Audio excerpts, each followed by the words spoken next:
Policy research प्रभाव एवं नीति अनुसंधान संस्थान नई Delhi and extend my warmest welcome to you all at IMPRI Web Policy Learning.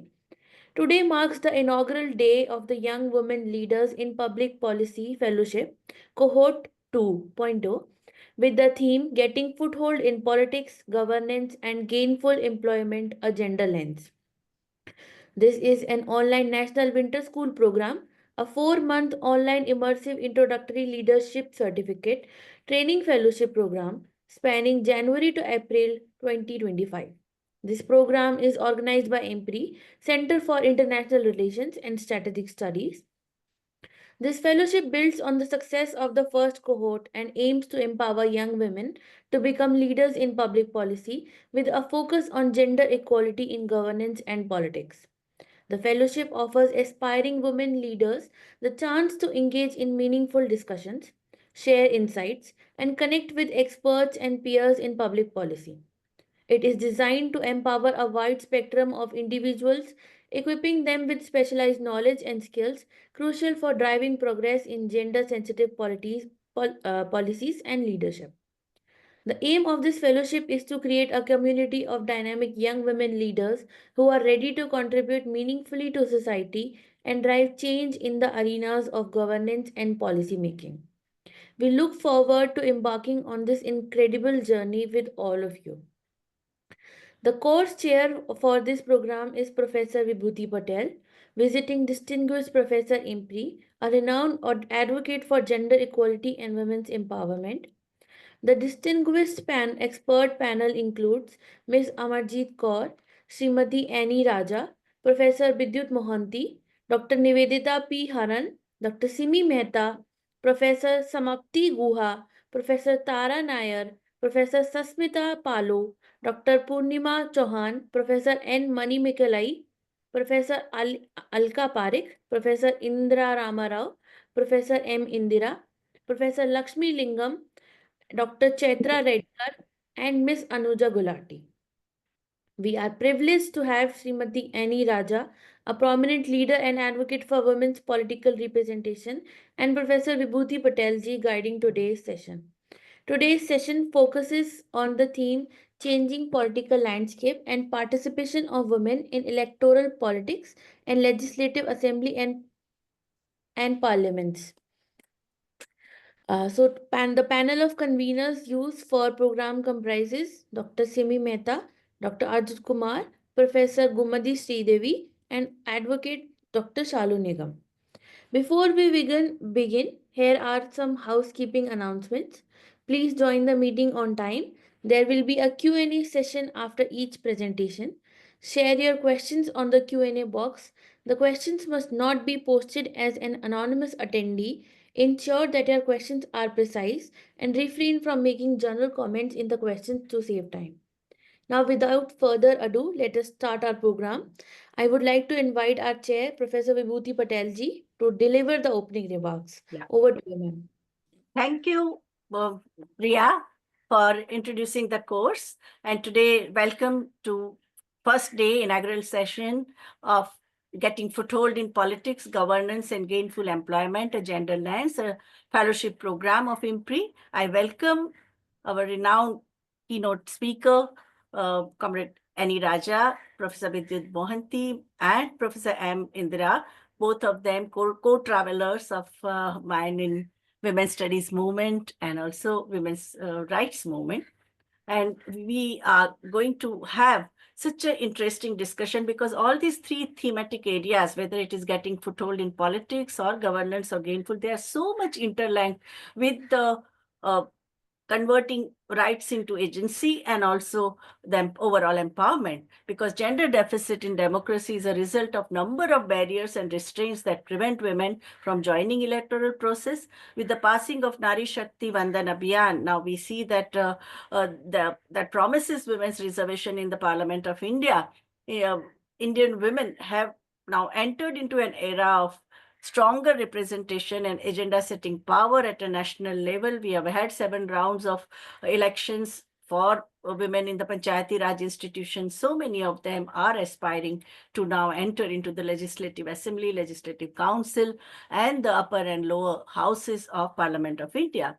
Now, there was a resistance to parting of women's reservation bill, and I think Dr. Edi Raja will give us how the whole trajectory and the whole connecting the dot between the various important conjecture and historical moments after which we have managed to get this act. So despite making promises in the manifestos to provide reservation of seats to women, most of the political parties themselves shy away from giving seats to women candidates, as we saw in the latest Lok Sabha election. So in this context of gender deficit in democracy, it is important to enhance capacity of women to contest election for legislative assemblies of the states and the union territories and national parliament.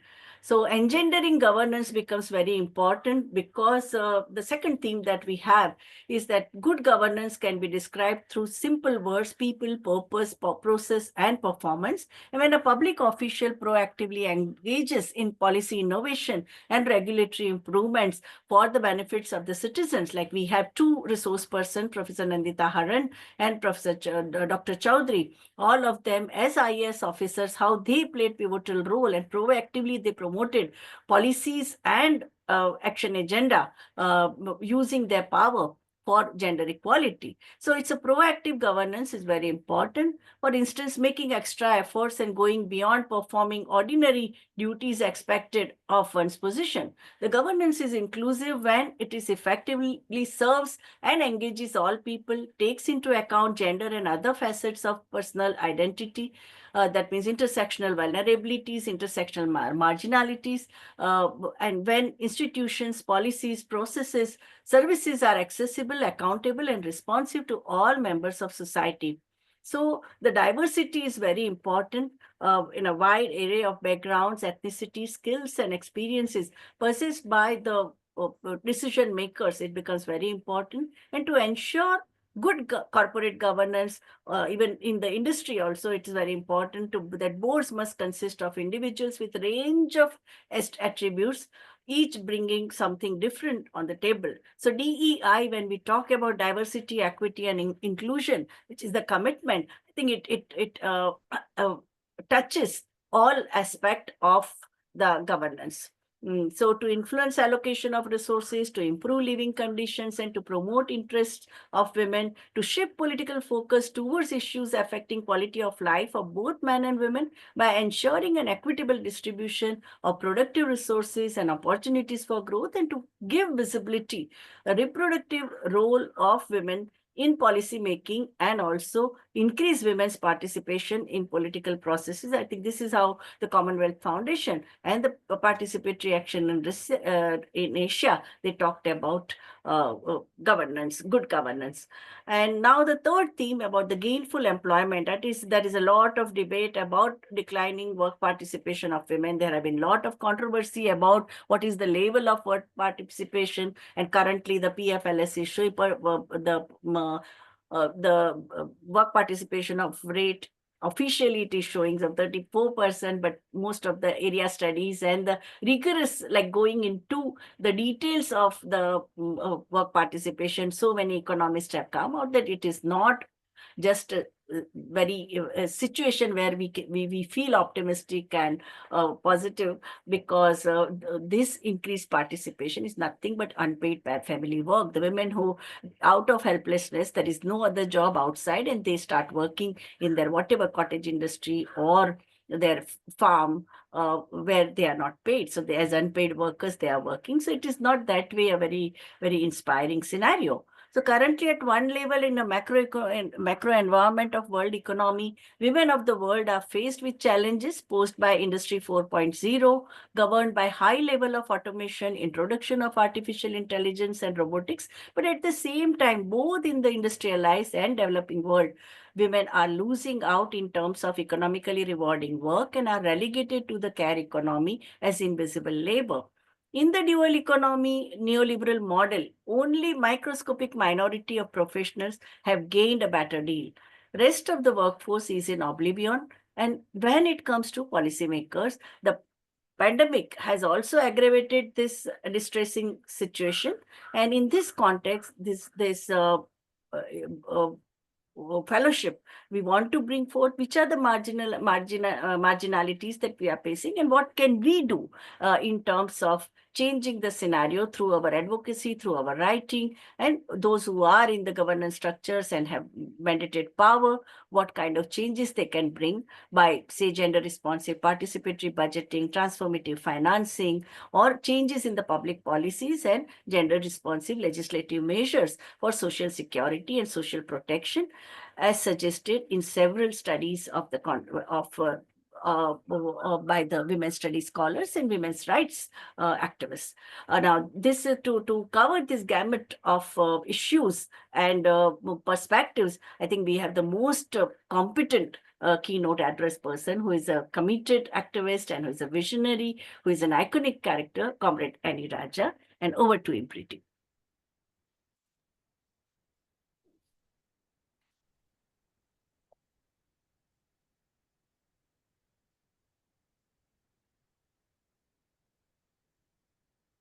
Good evening to all of you. Good evening. Sorry. Good evening. So it's my turn now. I can't. Yes. Yeah. Yes, okay. it's your turn. Yes. Thank you. So wishing you all a very, very happy and fruitful new year.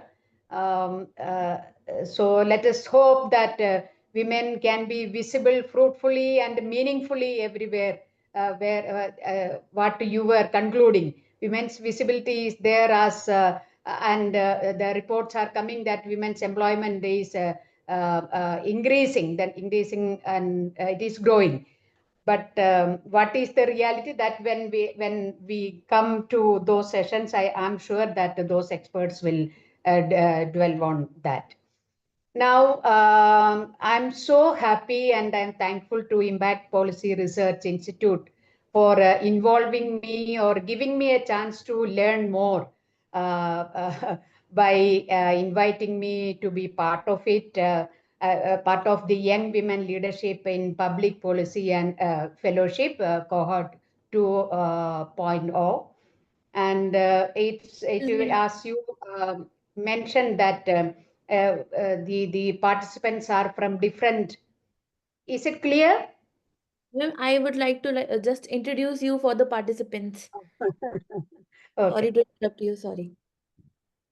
Yes. So we are honored to welcome Srimati Annie Rajaji, who will deliver the inaugural lecture on women's reservation in Parliament and legislative assemblies.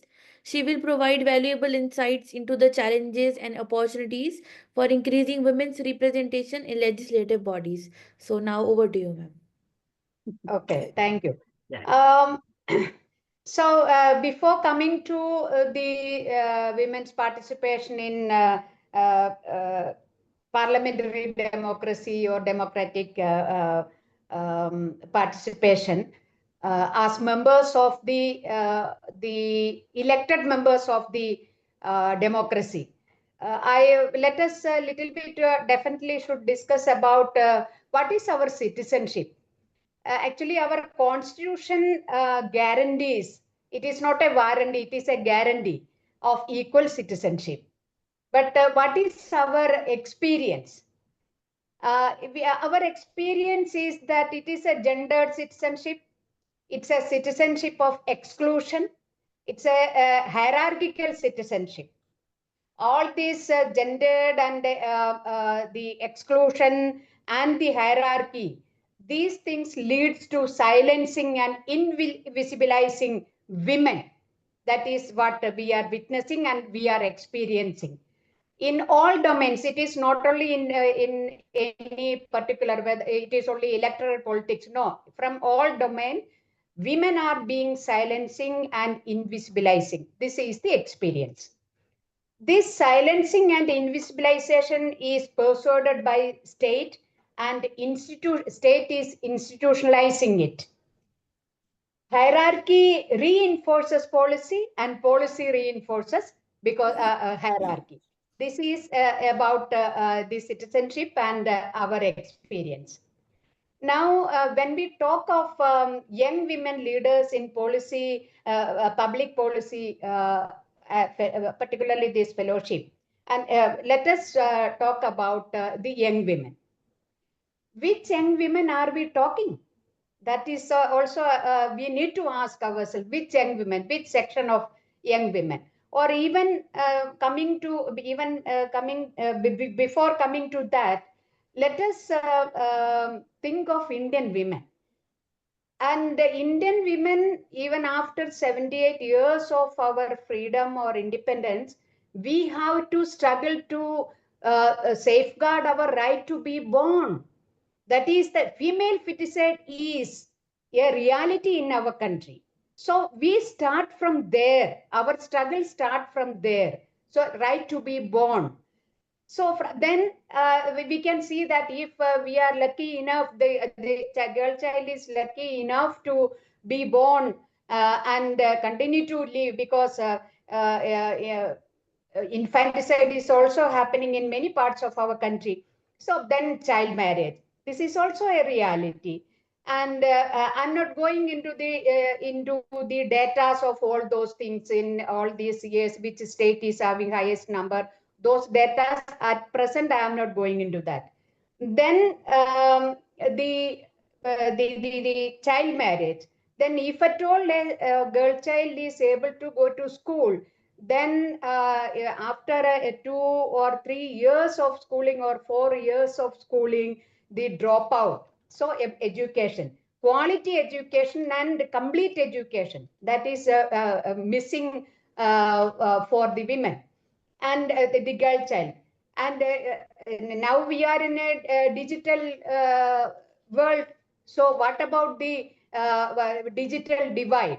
These are all issues when we need to examine when we talk about young women leadership, leaders in public policy. So which women are we actually talking about, or which women's participation are we ensuring? So it is a pertinent question. It's an important question. We all need to, because of all those things, we need to address these issues, and we need to very sincerely ensure that all sections of women, whether they are from a village, whether they are from cities, or whether they are from marginalized sections, or whether they are any gender, LGBTQI, whatever may be, whether they are poor, belong to poor or rich. So that is one important thing when we take up such these sort of initiatives, that the impact and policy research institution must have taken that also into account, and helping everyone to get this opportunity to enable the young girls in contributing in policy making. So, and when we come to my domain is, I am being asked to talk about the women's reservation in Parliament. Actually, when we look at India's ranking, global ranking, India is at 143 out of 185 countries. That means we are at a very, very low. Out of 185 countries, it is only 143.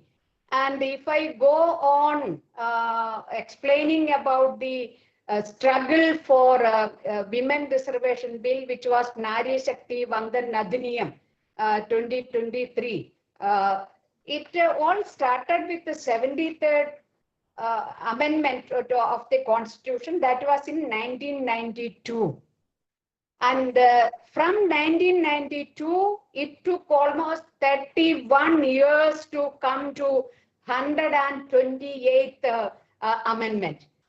73rd women reservation constitutional amendment ensured 33% reservation for women in Panchayati Raj institutions. Later on, it became 50%. in almost majority of the states now, it is 50%.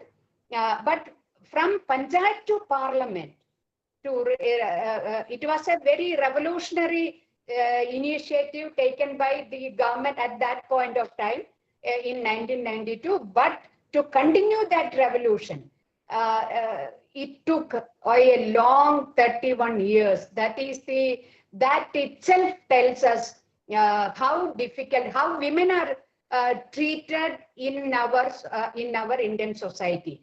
And in 2010, 9th March, the Rajya Sabha passed the Women Reservation Bill. And from Rajya Sabha to Lok Sabha, not even 1 minute is needed to cross that corridor of between Lok Sabha and the Rajya Sabha. There is a corridor, and from Rajya Sabha to Lok Sabha, it is not even 1 minute is needed. But because that bill was passed in Rajya Sabha, it was no longer a property of Rajya Sabha. It was referred to Lok Sabha, and Lok Sabha did not take it up. Then even took it up, and again we had to wait for till 2023. And suddenly, for the last so many years, there was no discussion from the part of the government. I would like to mention one thing here is that it was not all on a sudden, or it was not because of the initiative of the government. It was because of the Supreme Court intervention, where there was a writ petition filed by NFIW, National Federation of Indian Women, in 2021 on this bill. And then the court was so severely came on the central government. And then the judge said, we won't hesitate, or we may need to pass an order. So that was the moment. Suddenly a rumor came up that, oh, the new parliament will be called, and the women reservation bill will be passed like that. So there is a role, there was a role of our Supreme Court in the passing of this Nari Shakti Vandan Adhiniyam. And we can also see after passing this Women Reservation Act, I call it Women Reservation Act. After that, Parliament election happened, 2018, the Lok Sabha election happened. And what is the result? The result is what 17th Lok Sabha had. 17th Lok Sabha had 14% of members as women as its members. But after passing of this bill, this act, after the election, what we are witnessing is only 13.6%. That means when we compare the 17th and 18th Lok Sabha, the number of women members has come down. So this is what. So then why it is so? It is because I don't know. आप बता सकती है विद्युत कि कोई is there any act which is passed by Parliament with conditions of the census as well as delimitation? This bill was passed, Women Reservation Bill was passed with the two conditions, that census, next census, and delimitation. That is a long process, and it needs years together to complete that. Preparing for census needs to almost 2 years, then conducting that census, then preparing the report. It takes a long time, and without mentioning any time frame for these two exercises, census and delimitation, government has passed the bill as a 128th amendment to the of the Constitution. So now let's see, after 73rd 73rd amendment, Panchayati Raj saw influx of women, 33%. And even now people are saying Sarpanch Padi. That usage is a little less now, but even now that is being used. Women have learned a lot, and but even then some places it is used. Sarpanch Padi, Padi karega, son karega, koi bhi kaam karna hai पंचायतों में वो लोग तय करेंगी. So this is what is happening. And this is one part. The other part, you see, an elected MLA or an elected MP, they are getting the salary and all allowances, everything, all facilities.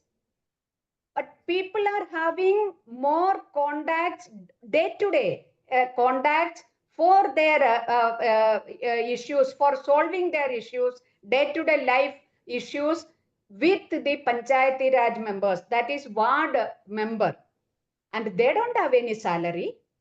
No panchayat member, no panchayat president is having a salary, and you are in most of the states it is 50% women as elected representative of the people. Direct, they are the primary contact of people for any sort of their solution to their issues. Nobody is talking about the salary to these representatives. Why there is a silence on that? This is a question, and I think through this young women program, we need to highlight that issue. And this, why only an MLA? Why only an MP? They are getting huge amount, and they also will get pension. They also will get, even after their time is over, they will have a travel facility, medical facility, everything. They are not connecting the people directly. So this is another thing. Then when we talk about the budget thing, budget is also like that. There is no gender budget. What is the gender budget? And if you look at the WCD budget, I don't think any, I have not come across any budgetary allocation for the training of these elected members, and for whether the digital education or skill development of the elected members. I have not seen any budgetary allocation for that. So these are the things which we need to. Now we need to address, at least now after 78 years, we cannot ignore such things, because almost half of the population of our country, it is women. And out of this, the women, total women workforce, because the Vibhuti, Miss Vibhuti already mentioned that their workforce participation, it's it is according to the government data, it is increasing, but it is not only the unpaid labor, but it is also very, very criminally underpaid labor. That criminally underpaid labor is also, that section is also these Panchayati Raj, elected Panchayati Raj members. That also we must see. So in such a situation, why we are demanding women should be there in political participation or decision-making bodies? That is where we need to give more focus. It is not for having a certain percentage of women in assemblies or parliament. It is for formulating or ensuring that equal citizenship in the sense equally enjoyed. Here I definitely would like to mention, last week Madras High Court judge said, while hearing a case, the advocate said that we will have to give protection to, it was on a rape case, we will have to give protection to that girl. Then the judge said, even using that word protection to women is anti-women. So that's it. So then what is it? It is the freedom. That freedom of women, ensuring that freedom of women is possible. Policies should ensure that those policies can be, and only when the women are there in these decision-making bodies, such policies ensuring equality, gender equality and gender justice, such policies only when women are there. Now, what is the tragedy of our parliamentary democracy? The tragedy is that now, if you look at our parliament members, majority are more than 60%, 70% are crore-patis and business people. Many of them are business people. They will not discuss about dropout of girls from schools. They will not discuss on the anemia among women and children. They will not discuss and debate and form any policy for to address the question of the unorganized sector, women's labor force. 96% of women's labor force in the unorganized sector, and these members, they don't think that these are important thing, because women also constitute or contribute to the nation building, and these issues which women are facing. Unorganized sector means all sort of exploitations. Who will discuss and who will address, who will solve these problems? It is our lawmakers. And when lawmakers are business people, when lawmakers are crore-patis, when lawmakers are corporates, they will always think of their profit and their interest, not the marginalized section, whether it is the Dalits or whether it is the tribes or tribals or even the women. So why we demand this thing? There was a suggestion from at that point of time after 96, there was a proposal from the election commission that political parties can reserve seat for women. Then we all opposed, and everybody knows that it must come from come as a act of parliament. Then only the women's presence in parliament can be ensured. After till that status of women report, even I was working with, or I am working with the National Federation of Indian Women. We were not demanding. We actually opposed the reservation for women, because at that point of time, before 70s, we thought that as a developing democracy, as a maturing democracy, India will elect, India will ensure space for women also in all spheres, whether it is education, whether it is employment, whether in decision making, policy making, parliament, assembly, wherever it may be. But then it was not till that status of women report, we never realized that that is automatically on its own is not happening. Then we started demanding the reservation, because all these issues which are very detrimental for the women, these issues needs to be addressed and solved only when the women are there. That is what we experienced through that and that was documented in the status of women report also. So I think I stop here, because we will have interaction. That is what I understand. Then we will take up. Then what I would like to say is that it was the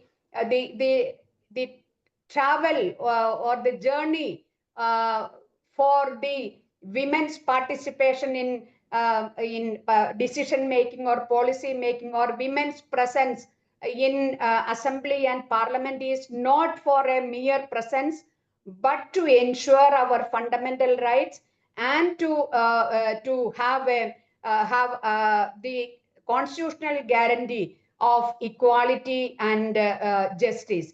That is why we all, it is not that, okay, men are there, so women also should be sit in a certain percentage of chairs. No, it is not for that. It is to ensure the freedom, the liberty, the equality which is there in our constitution, which is there in the preamble of our constitution. That is why this reservation for women, that way we must look at it. And the struggle, it is a long journey, and so many interesting experiences are also there. While we, I'm sure that some of the participants may also know, many of you know, but some questions also will come while we continue our talk. And with this, I stop here, and that's it. Thank you. Thank you. Thank you so much, ma'am, for your insightful lecture, and your comprehensive analysis of women's political participation has provided us with valuable perspectives on this critical issue. I would now like to invite Professor Vibhuti Patel ji for her reflections and remarks on the session. Over to you, ma'am.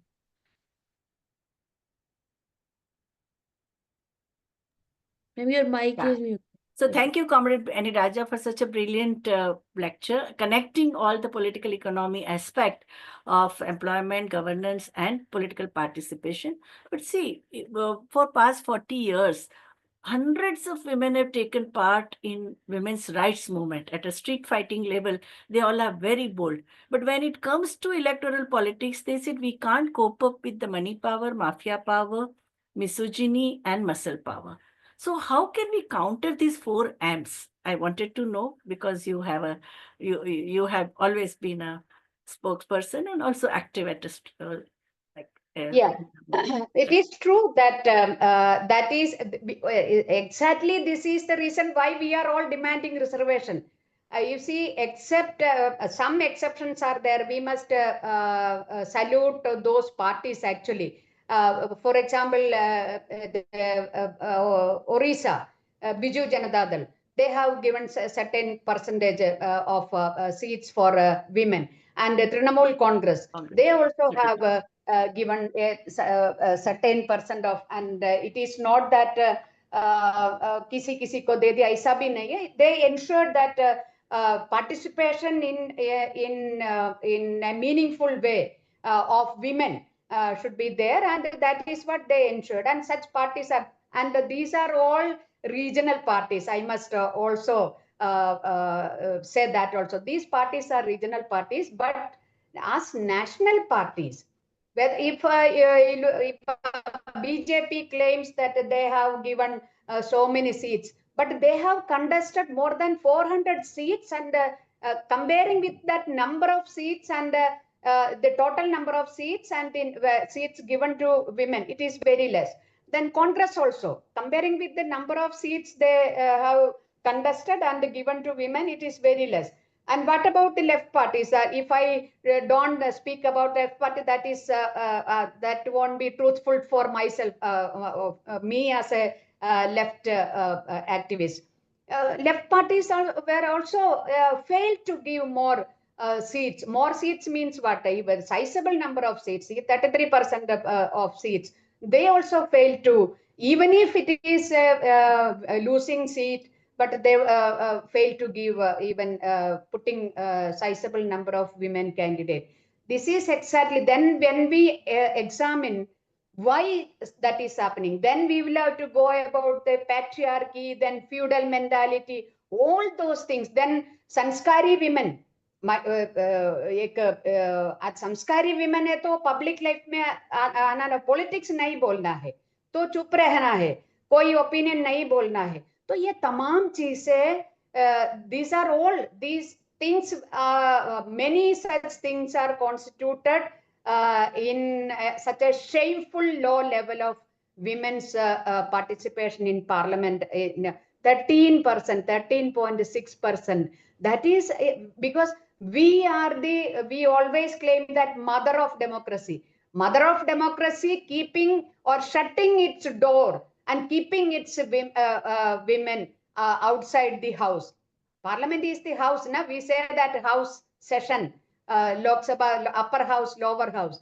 Then घर पे रहो, महिला को घर पे ही रहना है, मगर जो देश की घर है उससे बाहर धकेल दिया है. So these are all things. That is where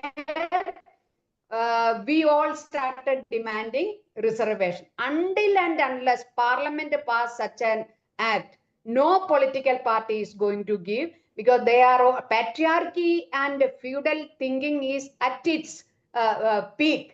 Even after 78 years of our independence, irrespective of the party flag or the color of the flag, whatever may be. So that is one reason. That is where we are again disappointed to see that the bill is passed, but the two conditions, those two conditions, criteria, when will it be possible? We don't know, uncertain.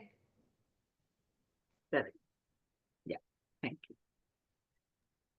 Thank you, ma'am. So now the floor is open for questions from the audience, and you can raise hands or type in the Q&A box, or go ahead and unmute yourself and speak. So we have a question in the Q&A box, ma'am.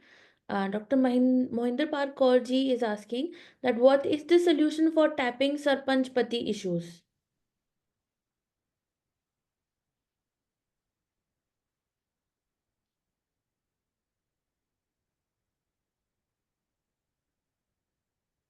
Can you elaborate this question? Yes, ma'am. Yeah, please Yes, go ma'am. ahead. With Ma'am. examples, yeah. Okay, ma'am. The example is that in villages, when panches and sarpanches are elected, it is always that women is just nominated and she is just performing and acting that she is being elected. Otherwise, husbands and sons are just controlling it.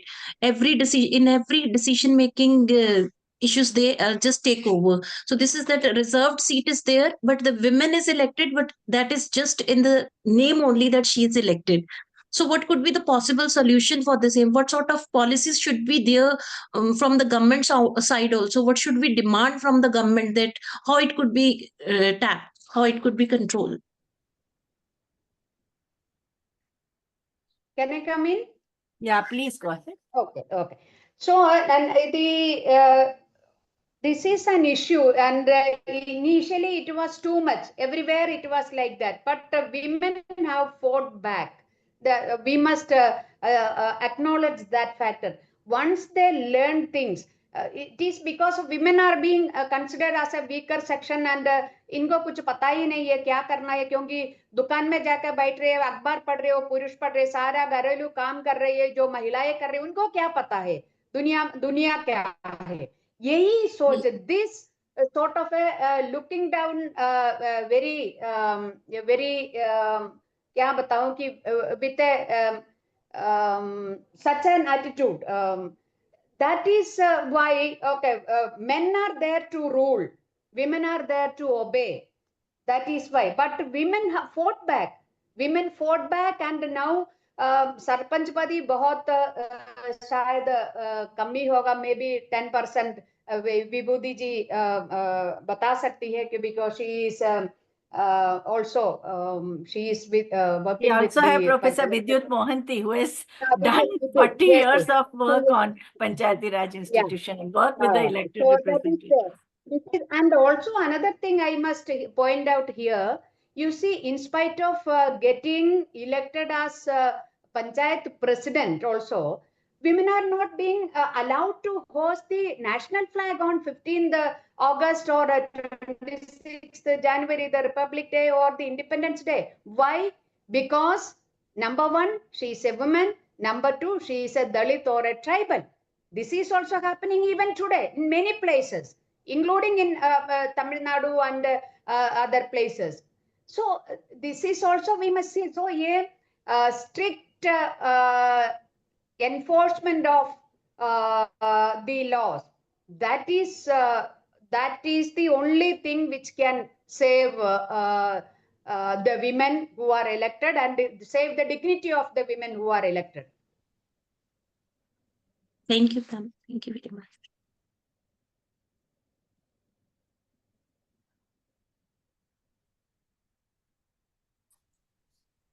Oh, Yes. yeah. This is Bidyut Mohanty. Actually, I agree with Annie, but they must read these two books. One is They Call Me Member Sahab. You know, it was prepared by Marg, Marg. And the other one is Who Will Make Chapati? Bisakha Datta. You know, it was the product of all women panchayats, which had which was there in the first term in Maharashtra. So these women were so assertive. When they wanted to go to the office, the husband asked, "Who will make chapati?" Then they retorted, you know, those who stay at home, they will make chapati, but we are going to the office. So that's where the proxy women phenomenon can be nullified. In other words, the women sarpanches had become so powerful, they could retort back to their husbands that you stay home and you make chapati. Similarly, in Haryana, when a ward member was asked, "Who are you?" she said, "I am a member sahab. I am a woman, but I am a member sahab also." So this kind of awareness, when women themselves become aware of their rights and their responsibility, then the proxy women will vanish because they themselves will assert. And one more thing, of course, I will tell when I show my slides, when the COVID came, and the COVID challenged these sarpanches. And at that time, these women sarpanches took up the challenge and salvaged their economy and society in terms of, giving shelter, a sanitary napkin, different camps for the migrants and all that. So this much I would say just for the time being, but proxy women, whether you are accepted or you just return them back, that's what you have to do. Yeah, and I think the latest study by UNDP and National Institute of Rural Development shows that 56% of women in the sample, it was a huge sample, all India sample of states and union territories of elected representatives, 56% are taking independent decision. 46% are under thumb of the patriarch of the family. But Exactly. imagine in 30 years of time, they are challenging 5,000 years of patriarchal power. Exactly. And that itself is so commendable, no? So I think our duty is hand-holding and boosting their morale. And the way Maharashtra also formed Mahila Raj Satta Andolan, whichever political party you are in, you can come into this umbrella organization and they will do all the capacity building, no? So I think that is a far more positive approach because history has never given women such opportunity. Maybe one Chand Bimi or one Jhansi Ki Rani, but the mass of women never got this kind of opportunity. Thank you. And that is where the role of education, because महिला को क्या अरे ये अनपढ़ गवार है, that we will have to be challenged. For that the funding budget और तमाम चीजें, इसलिए मैंने थोड़ा mention किया है कि तो education is one very important thing that gives women to challenge any challenges before them. Yes, yeah, thank you. There's another question from a participant about the cultural aspects of women participation and what actions can support that. I think Gayatri ji is here only. Gayatri ji, you can ask. Please go ahead. Actually, it got answered in the last conversation, is about providing support, hand-holding, and things like that. But I would also like to see whether success stories are documented that we can share widely. Because one thing that women anywhere can reach out to and hold on to is success stories of sisters across various categories. And that is something that I would love to share. Just a quick thing, we're just launching a program for rural women in Karnataka which is called Nagarika Sakhis, which will be the first step for them to step out of the home and join, be part of local governance. And the flip side of it, we are also going to start work with the panchayats. So wish us all luck.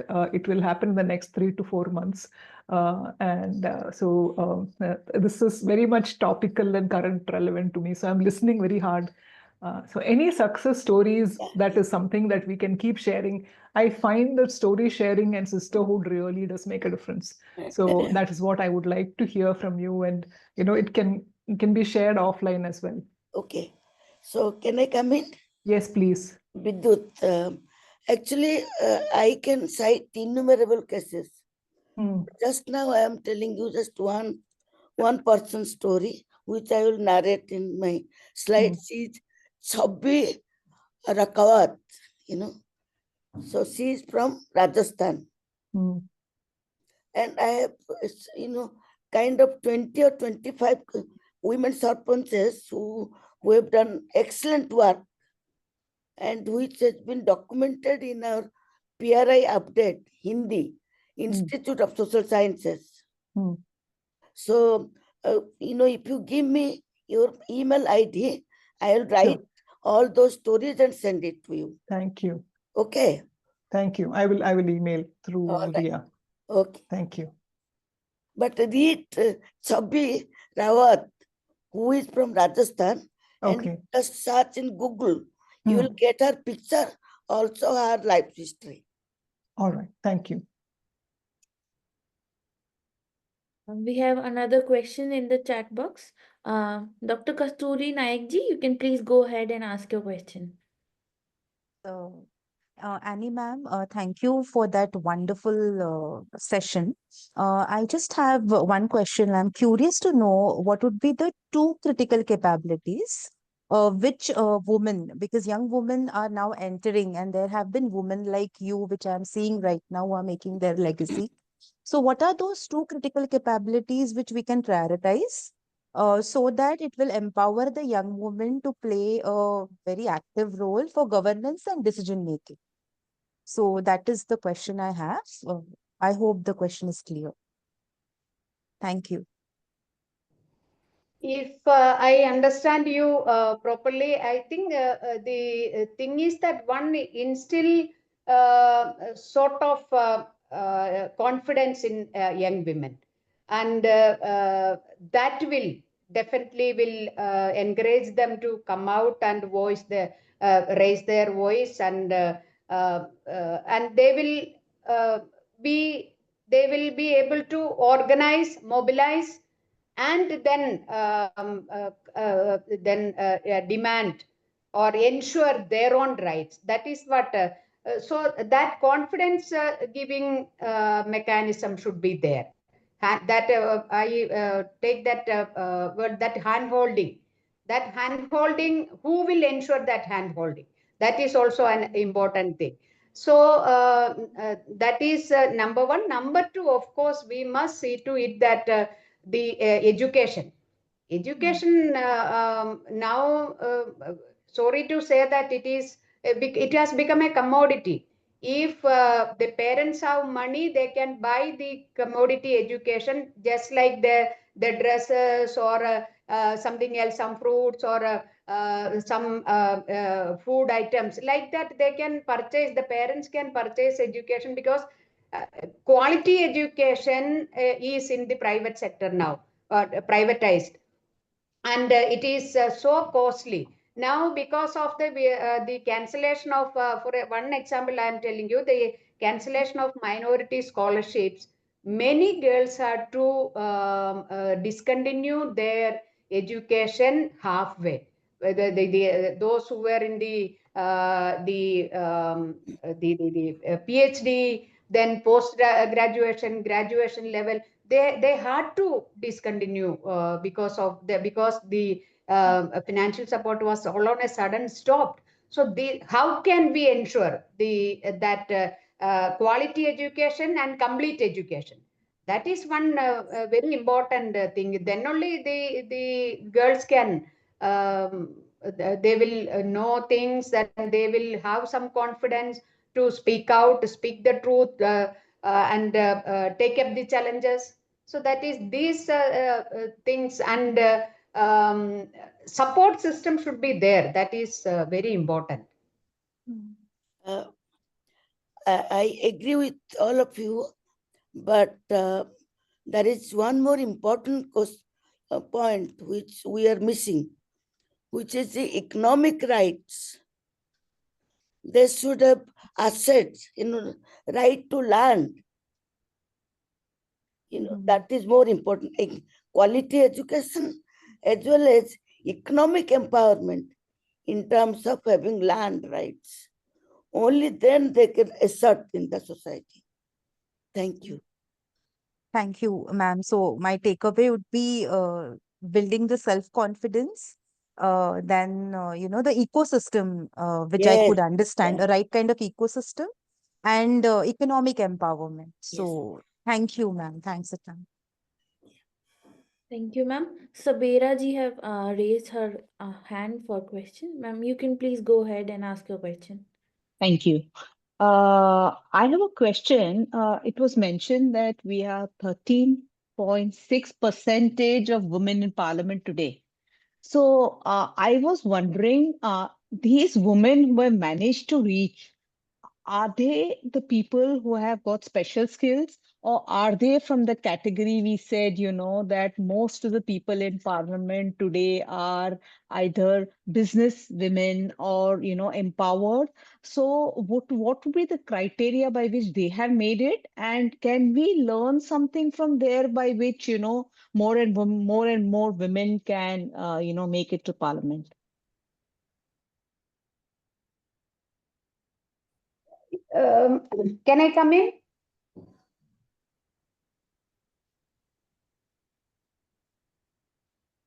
Hello? Yes, ma'am. Can I come in? Yes, ma'am. Yeah.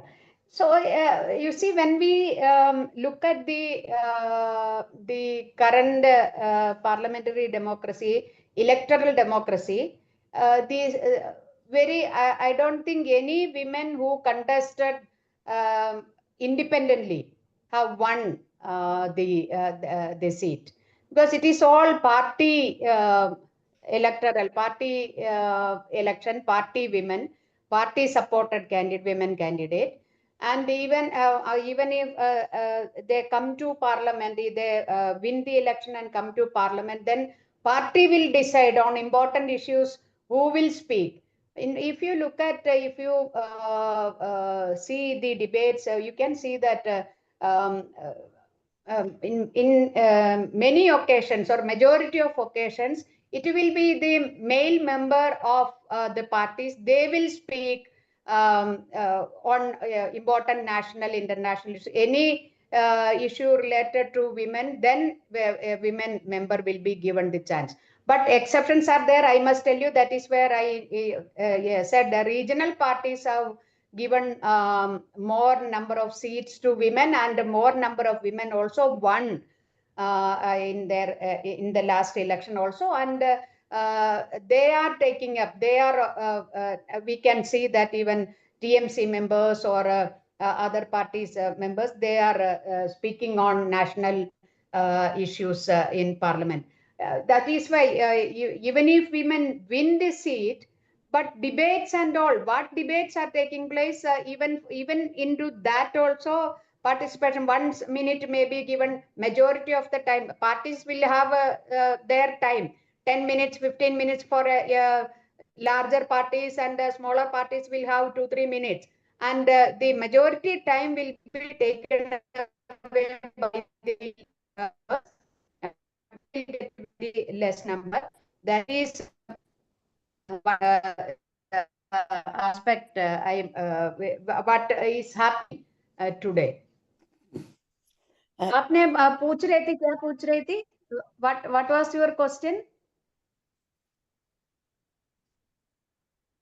My question basically was, जैसे आपने बताया 13.6% ही महिलाएं हैं parliament में, तो क्या आज मुझे लगा कि were they having some special skills by which they made it there, and अगर हमको ये संख्या बढ़ानी है पार्लियामेंट में तो कुछ कुछ सीखने जैसा है क्या उन लोगों से जो वहाँ if they have made it there then is there like something to learn from there.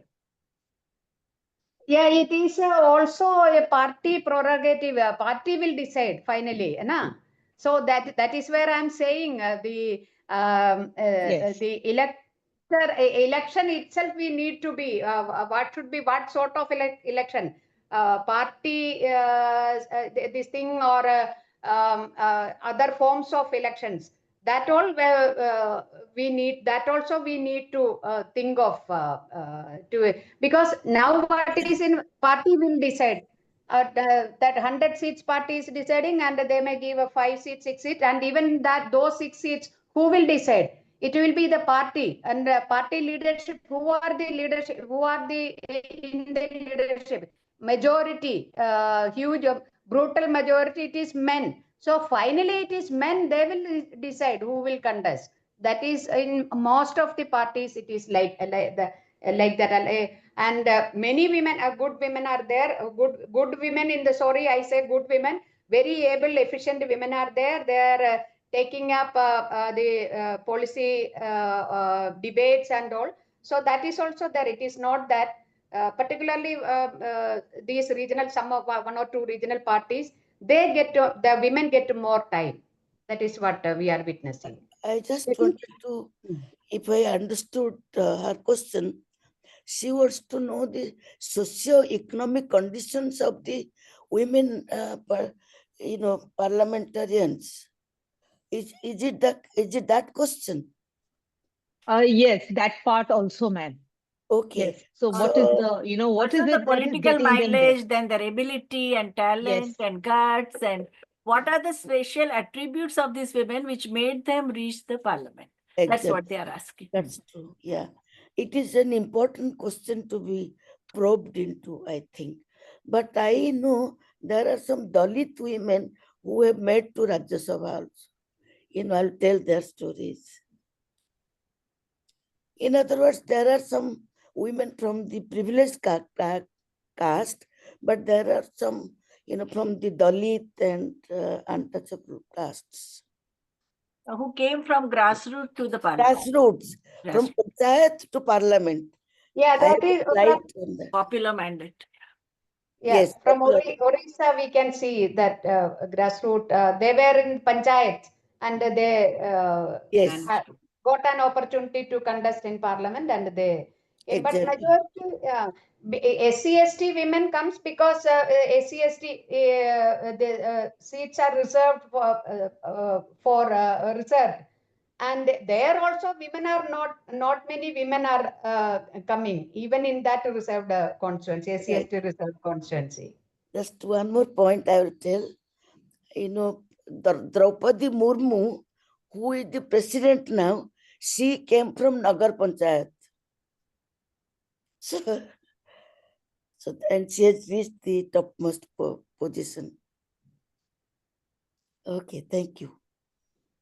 So thank you, ma'am. And we have 3 or 4 more questions, and any of Amarjeet ma'am, Indira ma'am, or Mohanty ma'am can feel free to respond or add their thoughts as they find appropriate. So next question is from Surbhi ji. Surbhi ji, you can unmute and speak. Good afternoon, everyone. I am Surabhi Tandon. I want to ask the question that even how media narratives impact this whole women's political participation, because we have seen the last year's most popular OTT was Panchayat, the web series Panchayat, and it glorifies the concept of Sarpanch Pati. On the other hand, if we see a lot of influencer interviews, they are with the most articulate politicians like Mahua Mitra or the Smriti Iranis, who belong to a very privileged. So where is this unarticulate woman who want to, participate, or who's not very, belonging to the most upper caste and well-educated woman of in the media, and how bringing those women can, ensure that there is more participation? How media, basically the question is how media narratives also impact women's political participation. Thank you. Should I enter. I was peacefully, quietly listening to the whole debate. You see, 2-3 things I want to add. Talking about answering about media, first of all, I want to say that political participation in the real sense in the parliament or in the assemblies would really matter when there is a sort of a cultural renaissance also. There is need of sensitivity to be built up. There is need of fighting against the patriarch mindset. There is need of working at all levels in making changes in the society's mindset. That is very, very important, number one. Number two, we have to change the discourse that the political participation of women is not only when they reach legislation or parliament. Of course, that is important because decision making is done there. But political participation of women needs to be recognized when they are in the farmers movement, when they are in the trade union movement, when they are in the cultural movements, when they are in the teachers movement, when they are in any kind of a movement. That participation is also a political participation. That has also to come up as a discourse, not only to be limited to, as Surbhi was saying, that they try to glorify Sarpanchpati through that media thing. Next on this issue is that who controls the media. That is also very, very important.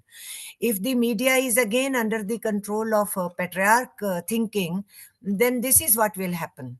So that means for political participation to be ensured for women, one has to work even in media. There has to be alternative media talking about women's emancipation, women's participation, women's contribution in the society. How many people would really understand this thing, that there is need of glorifying our freedom movement from that point of view also, that the women were the greatest participants along with others.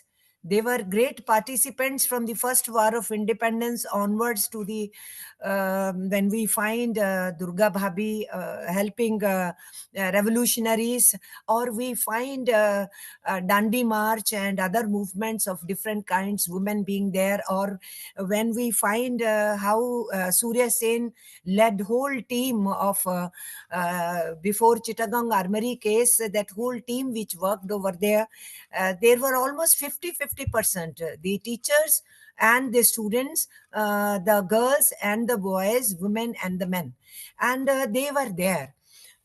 Even our in our whole liberation movement which went forward, when the Quit India movement began, once again it was Aruna Asaf Ali who hoisted flag in Maidan in Bombay to begin with. And she could be trusted by the freedom fighters at that time. Even Gandhiji told Aruna, you try to escape, don't get arrested, and you have to see to it, if all of us are arrested, you go and do it. So we need to glorify and bring those stories forward, and also change the discourse that it is not only participation in parliament and legislation. They must recognize the women are everywhere, and they need to be like this CAA movement which happened against that Citizens Act. The whole backbone was women. So to think that the women can only be what men will dictate them, it's not so. Once they realize, once they understand, they are on the streets. And but I'm not undermining the participation which is required through reservation. But I should also understand that women have been used against women. Let us not forget when Roop Kamar case happened. So we mobilized women against that Sati Pratha and wanted change in the Sati law. And the women were brought to Delhi with the whole thalis and sindoor in thali and chudi laga ke, sindoor laga ke, unka julus nikala gaya from Red Fort to Parliament ki no, Sati is our right. We should also not forget how the women were used to tell their men, go and do whatever you want to do. In 2001, 2002, what happened in Gujarat. We can also remember how the women were used to even glorify the atrocities on the other religious women or other caste women happened. So it is a very long battle. It can't be limited only to a reservation question. Reservation, of course, is political participation. We ensure their participation there also. And when other participants in the debate were telling that they are ultimately elected by the party leaders, the parties give them tickets and naturally they get elected, and then they follow whatever on whichever question the debate is to be carried forward. They follow the party line. That's true. If we really want the women to really think in terms of gender justice, then this larger discourse is very, very important. Changing of mindset is very important.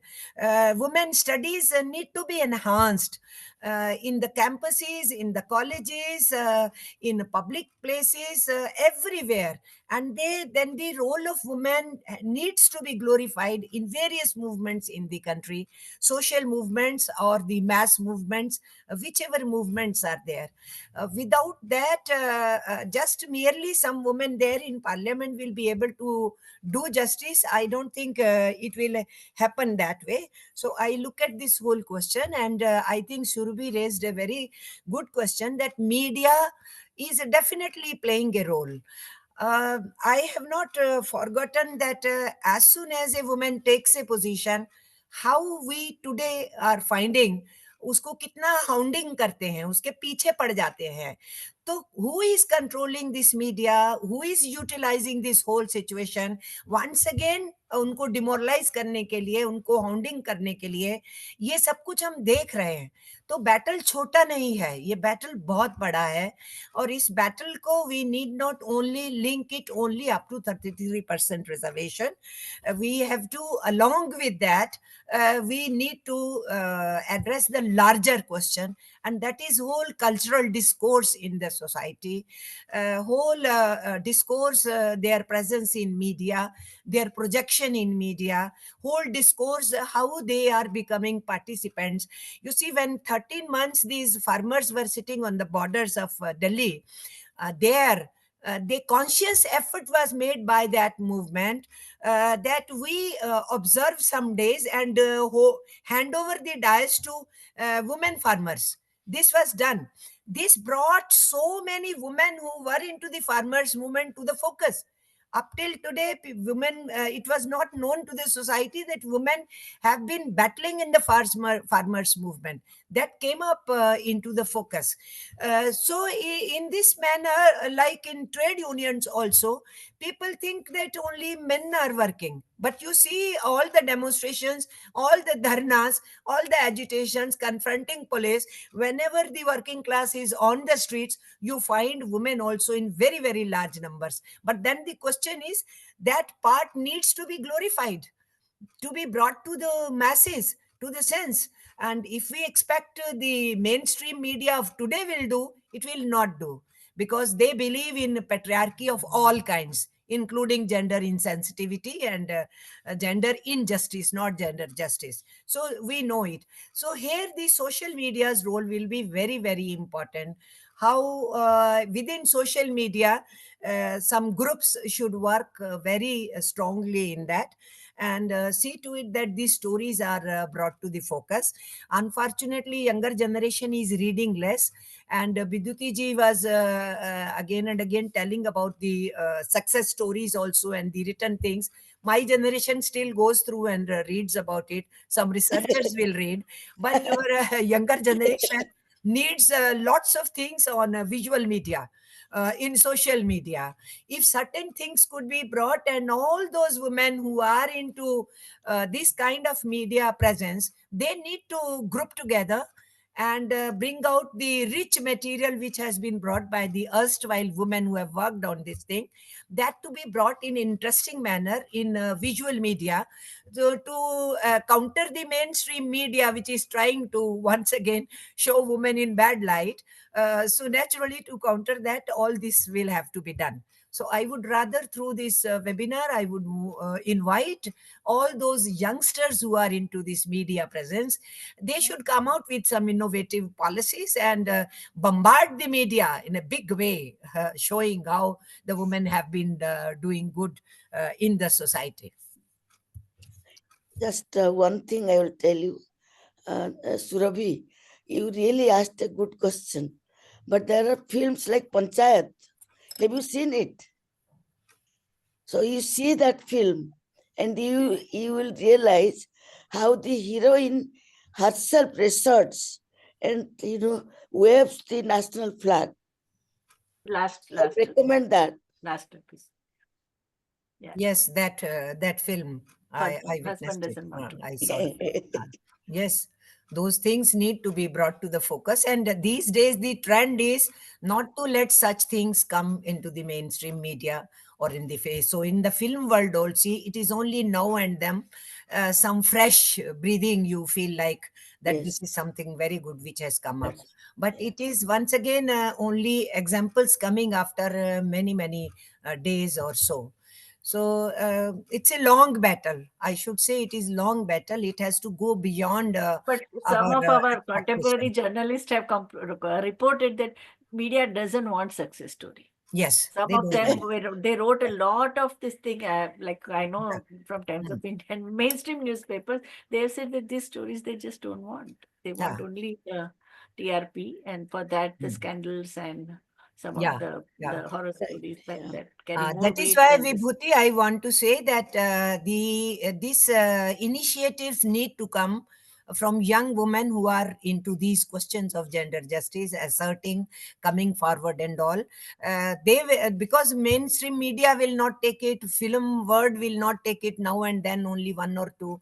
It has to be done at the, this initiative has to come from women and such boys, such men who are really into this gender justice discourse. So the youngsters need to come forward, utilizing this modern media, how we should use that media, because otherwise we will not get a space. Mindset is too deep, and for last 10 years the things have gone in the reverse direction, and whatever achievements were there in certain fields, they have been thrown back.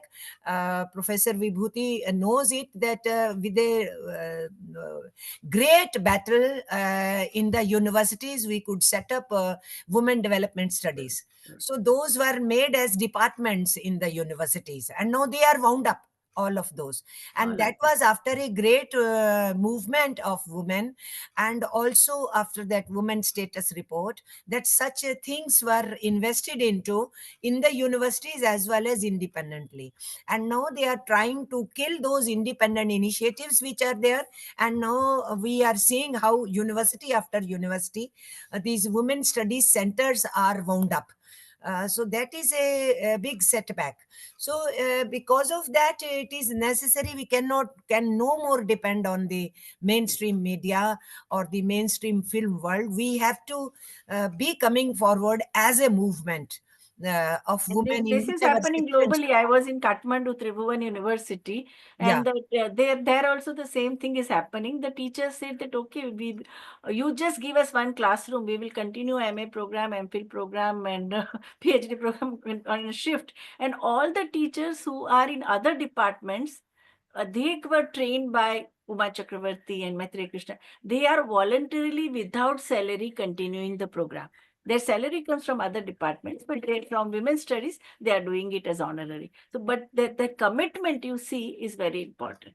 And now, though women's studies centers are on oxygen, but those who are in other disciplines, they see that we'll see to it that the programs will not go, masters and MPhil. Yeah, but they don't get employment. That is. But first time I saw advertisement that masters and PhD in women's studies will get job. I think one state government has given that kind of assurance. Oh, that's so good. I think they should act. They should pressurize other state governments also to change. Yeah, at a subnational level. Gayatri ji has raised her hand for long, and after that, Aisha. Yes, thank you. So a couple of points I had is that ties in with media and gender, and also really Professor also talked about, Amarjeet Kaurji also talked about bringing men who are socially conscious. But I'm taking it a step back to say, one question I used to ask is, as mothers, how difficult is it for us to raise our sons, especially in this media barrage? And one person said, I have two sons. One is understanding, the other one has taken a very right side stance. So it is a challenge, but I'm also seeing that we do not have, and when we talk about men who want to participate, who want to support, there are no tools for them to engage in dialogue. They only hear us complaining, which is not that it is about we are complaining is misplaced, but how do we kind of bridge that after we know, a lot of us know, a whole bunch of us here know the problems, but how are we going to approach the solution? So one thing is to figure out how to engage men in the process, which I have come to the conclusion is necessary after many, many years, because we find that there is no space where we can dialogue. So take schools, and especially with the media mirage today, there is an element of self-preservation that has come into men to say that, okay, women take jobs, women in mechanical engineering are bad, in the rural area, Narega is giving women more, with they're doing less, they're giving more. You talk about all sorts of anxieties are expressed in the gender form. So I'm thinking that one of the solutions that we need to advocate for is to have spaces for dialogue, and it doesn't have to be very expensive, or it doesn't have to be a big initiative. How about taking it at the school level, where we have, how about the storytelling going into schools? And that is where I think we because bringing up the next, dealing with, I'll be 60 soon. So bringing up somebody who's my age to this is going to be that much more difficult. But how do I engage women and use the same social media, the same thing to bring up stories? I also want to do a plug for an organization called Better India, which is sharing positive stories. And, so Dimant and his wife have Very started popular this on Instagram. Yeah. Yes, yeah. So they have a website, they have a regular newsletter, and it is the best part is there in multiple languages today, so it's growing. So that is also necessary. So I think something like that, if all of us put and in our own spaces try to find men and boys who want, even if they don't know or don't want, how about engaging and saying, what is it that we are about? Because they take a resident welfare association, women try hard to be part because it's home and hearth, but don't know how to present themselves in these spaces. So, giving those skills to women and spaces for dialoguing. And that when you say dialogue, everybody thinks it's such a heavy thing. But just to say, how do I listen to you? How do I value your own life experience? I think that's about a good starting point. That's what the work, Men Against Violence and Abuse, or Purushowach, or Mustbol, MUSTBOL, the Delhi University. Yes. They are they need to be replicated, and their voices need to be amplified. In the villages. And I also agree that, we need to do a lot more work at the grassroots level. In Assam is focusing on villages. Rituparna Bohra. Yeah. Yes. So what about the role of their mothers? Yes. So, mother is the best teacher. Yes. Or, yeah. So if the mother looks after, if she treats her girl and boys in same footing, I think something can be done. Otherwise, there is no hope. But that is mother also and peer group. Mother and peer group and teacher. Bidyut, yes, role of mother, but then that mother herself has to come out of that kind of a mindset, which is a patriarch. I agree. Once again, the question is how big we involve with the next generations. That's true. You see, middle-aged women, of course, still a role to play. Those who are grown up, they will be giving advising role. But the youngsters, India is young now. 70% population is below 35 years of age. Yeah. So until and unless we work with this generation and give them maximum of the ideas how to engage, and also the patriarchal value system, people try to segregate between men and women, and they don't want dialogue.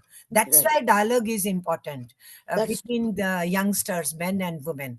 That dialogue is very important, and that is where the hope also lies. I definitely feel, and that's why I again and again I insist that we need to identify the role of women, glorify that role of women, bring it to the focus, and that should not be only women listening to what women had done. It has to be whole society listening to what they have done from that point of view, and not also trying to say that women are superior to men, and that is Exactly. why we are showing. No, we are equals, and that's why, being equal human beings, whosoever will get opportunity in the society will be able to excel. Even when the men don't get any opportunity, they remain, you see, at the down level. So men or women, the opportunity is required, and the girls need to have opportunity, and whole society has to be responsible. We have to again and again say that it's not a question of men versus women.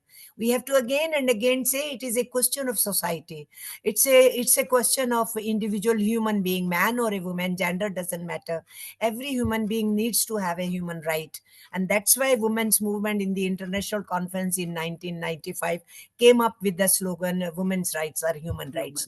So if we look at the human rights discourse, that is where the young boys can be brought into this discourse when we talk of human rights. So that discourse needs to be increased, according to me.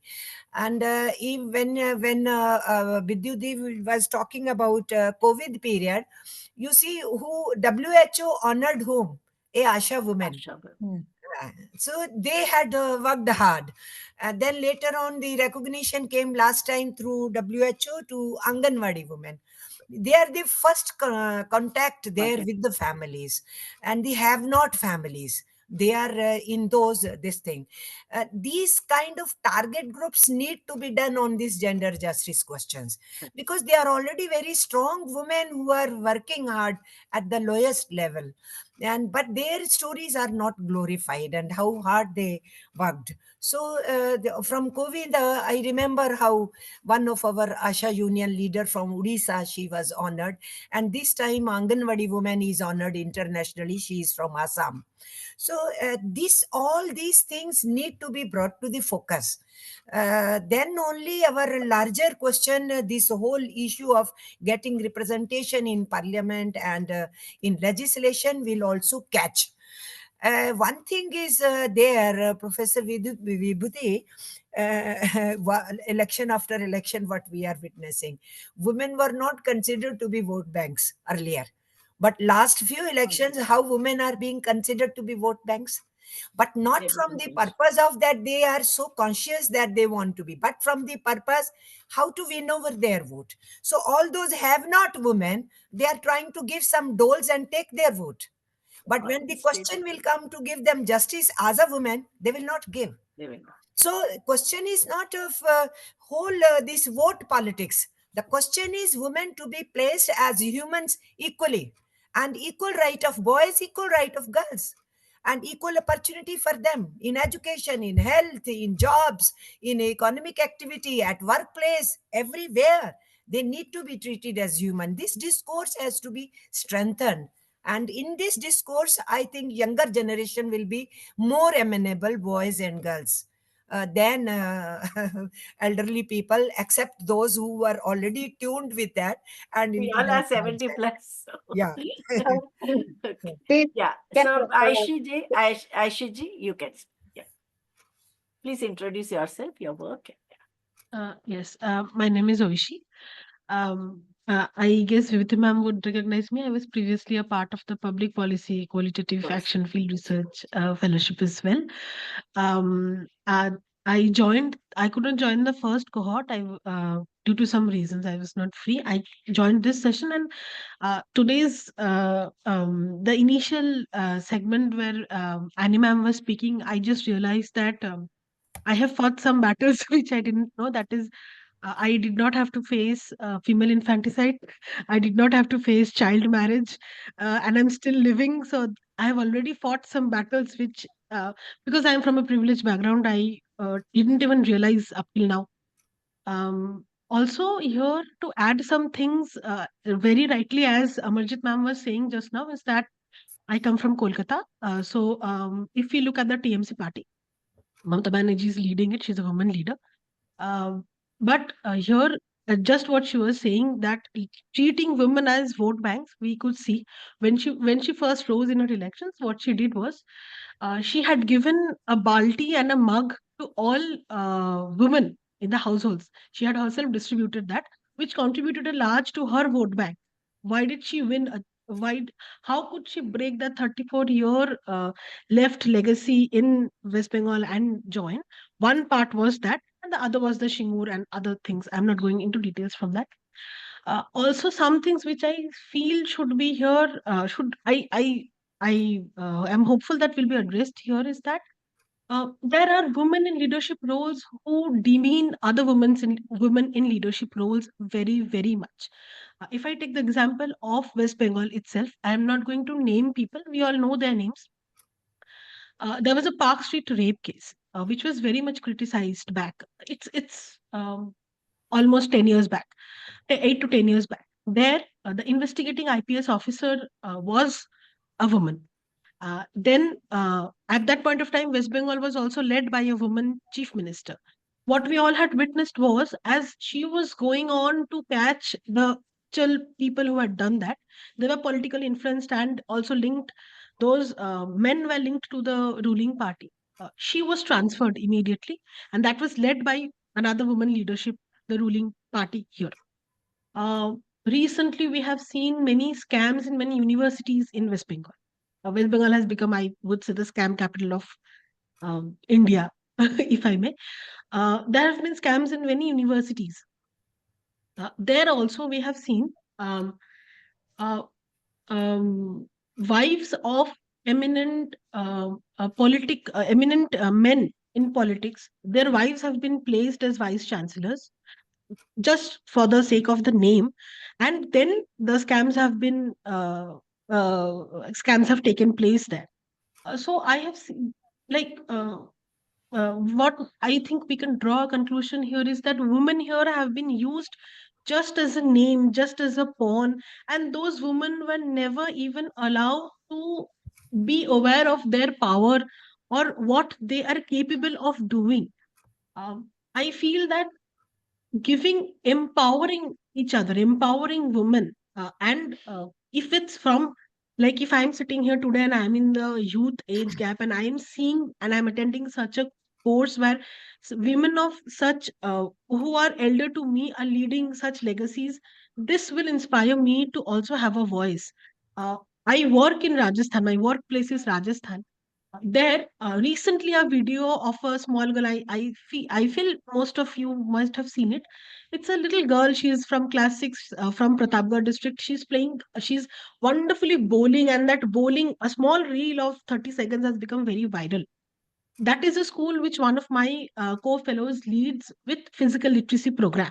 That school is not someone who which caters to physical literacy at all. There are no meditations conducted, nothing else is conducted. That girl, somehow she got the chance and she became famous, and we do not know what is going on now with her. What is going on with her is that she has been taunted by teachers in her school that cricket तो तुमने खेल लिया, video तो बन गया, अब तो तुम फेमस हो गई, अब तो तुमसे पढ़ाई नहीं, और खेल के भी तुम क्या करोगी, शादी तो तुम्हारी 2 साल बाद हो ही जाएगी. So these kind of things which I felt here someone was addressing that, uh, not only mothers, because most of the time when I'm working in Rajasthan, I worked in Ajmer, I worked in Dungarpur, I have fellows who have worked all over Rajasthan. There, the mothers are not empowered. Even if she wants to bring up a boy that she has and a girl that she has on the same footing, she is not let to do that because of her male counterparts and her father-in-law, brother-in-laws, her own husband. She is not allowed to do that. If she does that, who knows, maybe she will be killed. Like, it's a life and death situation. She and her daughter might be killed. Her daughter might be sent off after, by child marriage. It's an existential question. It's a survival question.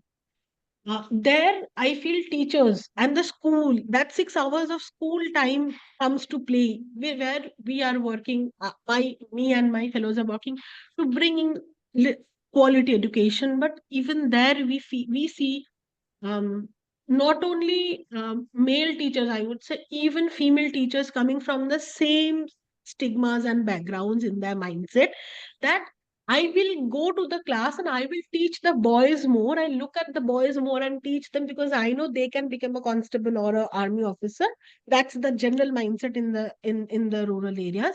But I don't want to teach the girls because I know they will be married off. I know they don't have a career. It is fixed.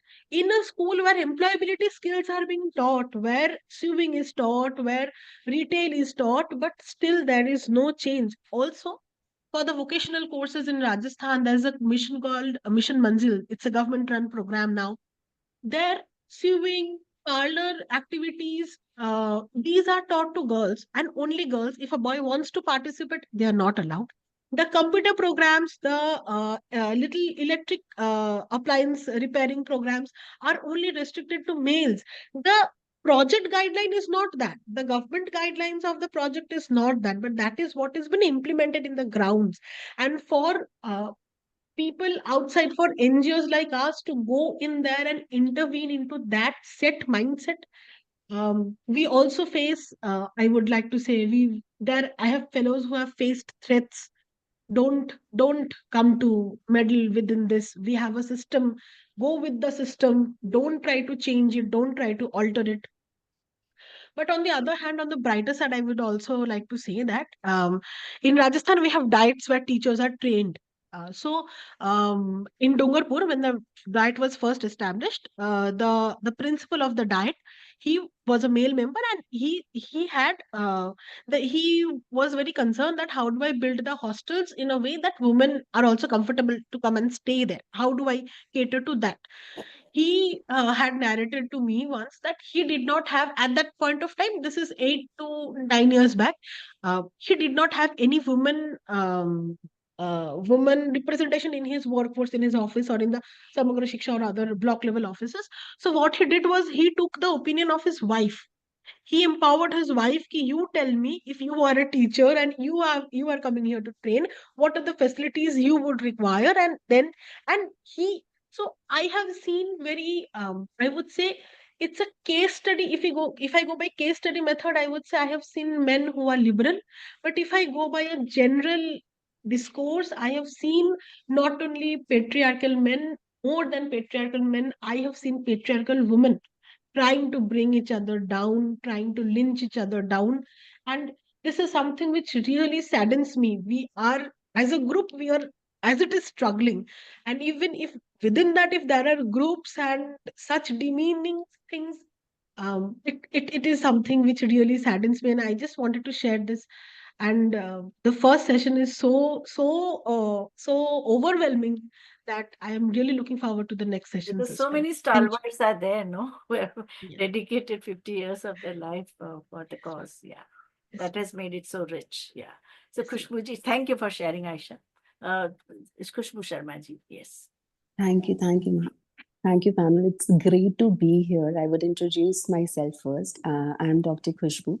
I am currently engaged with Jagriti Enterprise Center Purvanchal, which works in the from Jagriti Enterprise Center Purvanchal. We are an NGO that works in the entrepreneurial ecosystem in eastern Uttar Pradesh. We are presently in 7 districts of eastern UP, and our mission is like our organization has 7 centers of excellence, out of which 1 center of excellence is Women's Center of Excellence.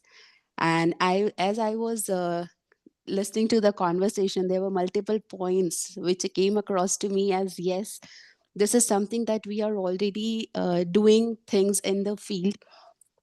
We have so far mobilized 10,000 women, and we have tried to narrow down the gender digital divide. how we are trying to do.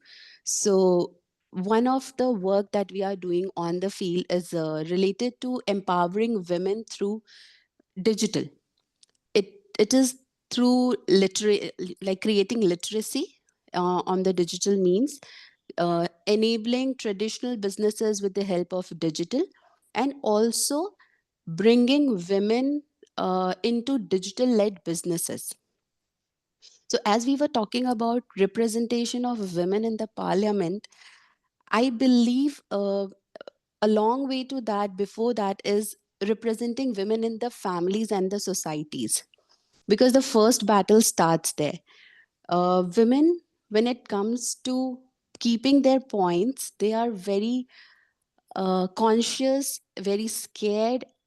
If what I say, will it be heard? They do not have a say in their family decisions also.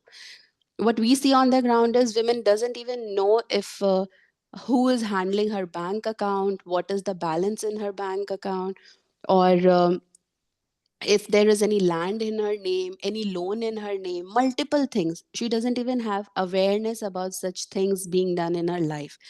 So economic empowerment gives her that uh, understanding, that visibility, and that confidence to keep her points strong and firm, keep her viewpoints in family decision making, and they come across as role models for n number of such women who has not been capable of coming out of their families. So we have multiple such case studies that we are doing. We have a woman who is 57 years old who never stepped out of her house and is now running her gaming zone and earning approximately 25 to 30K per month. And she is not very educated. She is below 8th pass. So there come roles of private ecosystem enablers like Jagriti and many other NGOs that are working in this field, who awaken the innate ability in a woman. The women, like our chairperson Vanita ma'am always says, that empowering is an external thing where we say that we are empowering somebody who doesn't have power. But women do have power. They are born Shaktis, and we just need to awaken their consciousness that you have these powers and you have those abilities. And that is the case that we are seeing in most of the women that we are working with. Another case study is of a woman who, after 12 years of her marriage, has stepped out of her house and started her CSC, Customer Service Center, Jan Seva Kendra. So we are working with multiple such women, and when it comes to the gender lens, it is very difficult for women to take decisions independently, yes, due to the patriarchal society. But inclusion of men that we were talking about, when we invite men to participate equally and contribute and help the women, it becomes more comfortable, more convenient for the women to come forward and take decisions. Again, this doesn't mean that women cannot do things independently, but it is more about giving equal opportunity and giving her that comfort, because she lacks that microsystem which is important to create awareness, to build understanding, and to move in that direction. So inclusion of men and many such initiatives like running digital literacy programs and private ecosystem enablers, as I said, Jagriti, coming into the picture and enabling or creating that awakening of the consciousness among the women that yes, you are capable and you can do it, and hand holding them for a certain amount of time can help fill this gender gap and narrow the gender divide and everything. Yeah. Thank you for sharing. Thank you. Thank you, Khushbuji. Now we have next a question from Urvi ji. Ma'am, you can please go ahead and ask a question. Good evening, everyone. I hope I'm audible. Yes, you're audible. Yes. Am I audible? Yes, yes, you are. Yes, you are audible.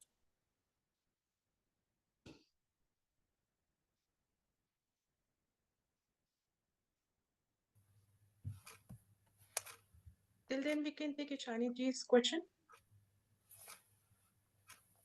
I'm so sorry. I think my network was fluctuating. Am I audible now?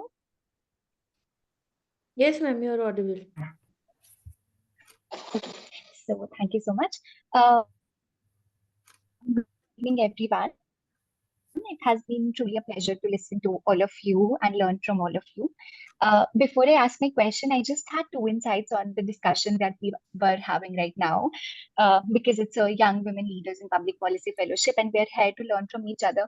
I just thought I would quickly point out, although all of us have our individual experiences, and but it's very important to use our language in a certain way, because when we say, it's very important for us to empower women, but when we perceive women as nari shaktis, or if we think that they have some naturally biological trait that empowers them more than others, it also burdens them in a certain way where they have to be a certain way. And since we are here to women and be, also another point, I was just thinking about it.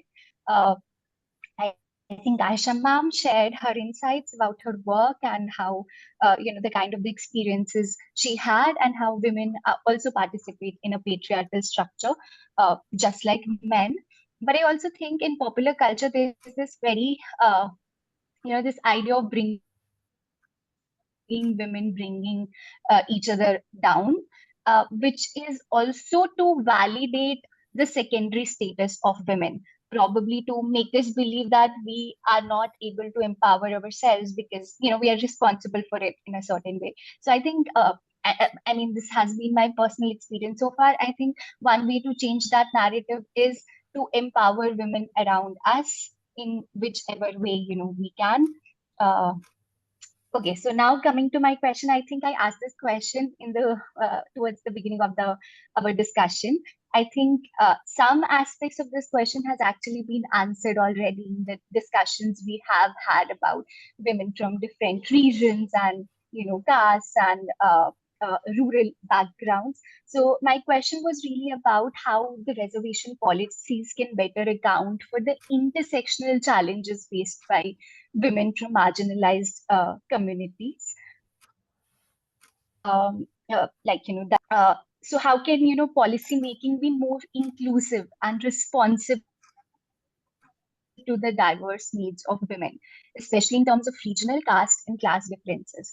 I mean, as I said, I think that part of my question has already been answered, but still, if anybody has some insights on that, I would really love it, because Amarjeet ma'am said very rightly about how there's a need to complement whatever is happening in governance and policy with the cultural renaissance in our society, and I completely agree. But what else is there that we need to think about in terms of policy changes and governance, uh, uh, considering intersectionality of women who come from these marginalized communities? Thank you.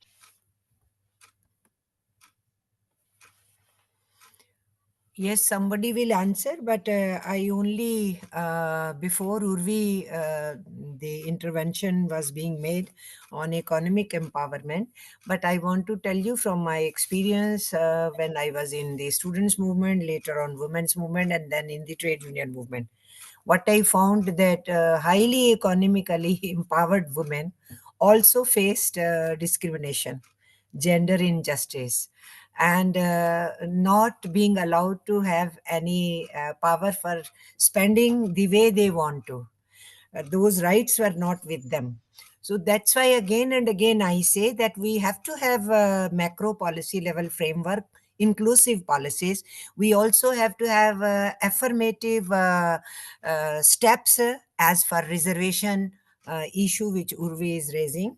Those steps are needed, but definitely we have to go to the larger question to change the mindset of society and increase our human rights discourse in a big way. Men and women all have human rights. That has to be done. So earlier there was a time, if you educate girls, they will be empowered. But it was soon seen only education won't help, give them some job opportunity. Job opportunity given, and then very soon we found that they don't have control even in their own income. Then we said that maybe those women who are in political systems, they will be able to do. And we found those women were used as political tools, even to nullify whatever has been achieved for women. Even that was seen. That's why this question becomes a larger question. And as a society, this question need not be dealt as a man versus woman. It has to be dealt. All those societies are backward, who do not give equal opportunity for development in all aspects of life to men and women. So they are backward according to us. This is how we have to pose this question. And that is why in the international discourse, when various indexes are looked into on this question of gender index also, now it's very much being looked into from that gender angle also internationally. So it's no more a society will be treated as very advanced if they are in a physical development sort of a thing, availability of latest gadgets thing, then that society is advanced. No, society's advancement will have to be looked into from all the questions. What is the treatment to children? What is the question of gender justice? What is the situation of labor? What is the question of equality and inequality? What is the health index and all those big discourses are there. We need to empower our boys and girls into those discourses, taking interest in those discourses. That will rather help us in a big way. And that's why again and again I have been saying that lots of work needs to be done at mindset level. Lots of work has to be done in the cultural field. Lots of work has to be done into whole writings of various kinds. And now we have entered into digital media, so naturally this social media, digital media is becoming powerful. That is where we have to work into more and more. This is how I feel. And I have faith in the younger generation. I won't say कि इन लोगों को कुछ पता नहीं है, ये नौजवान ऐसे घूमते, ऐसा नहीं है. Those who are taking interest, they are really taking interest, boys and girls. And those who are not taking interest, we know it. Who are trying to mislead them and push them into a different kind of a direction. For them, pride is not to look at Bhagat Singh or to look at Chandrasekhar Azad or Khudiram Bose or Kartar Singh Sarabha or Jiten Nath Das. For them, that's not the pride. They are looking at somewhere else, and they are not the hope. Those are the hopes who are looking at those icons as their icons, and they want to contribute in the present day society. And I find large chunk of youngsters who are ready to work. The only thing is the political parties or the social movements have to identify in the various movement to giving more and more space to youngsters, boys and girls, and push them into this kind of a movement which takes our country out of the present kind of a situation which we are, because we are retarded. We are going back on many scores. We have been pushed back, and I really fear because I am in an age group, we are in the passing stage. And if I look at the situation, how we are being pushed into many steps we had taken forward, my generation and my previous generation, we find the things being pushed in the backward direction. And we entered as youngsters. I have hope in the youngsters only. So all those youngs who are attending this, they are, you all All are are young, great. all are young, except for the resource persons. Yeah. I'll just point out one thing. Setkari Sangathan Yeah. in Maharashtra, and they are working with these marginalized groups, and there are books called Dalit Women Speak for Themselves. So those kind of organization will help the marginalized sections. So I think if you start working at a grassroots level, it's very inspiring. Every time I go to the community, it's very inspiring. So many small struggles are won because of the collective effort, because of the wisdom, because of spirit of caring, sharing, solidarity, and fight for justice and rights. So, but only thing media doesn't cover it. So we all are in our silos. We have to break that and connect with each other. Yeah, but I think Amarjeet Singh, just suggestion is extremely important. Dialogue with the youth, and I think Nirbhaya tragedy. After that, we also saw that women's rights movement has considered it to be the most important agenda to have a dialogue with young men and young boys, no, in the schools and colleges on gender issues. Very interesting and very lively discussion. So many takeaways. Yeah, Ria, you can just. Yes, ma'am. We have another question from Ishani ji. You can please go ahead and ask your question. Yeah, Aini ji also wants to speak. Okay, after Ishani ji, you can ask.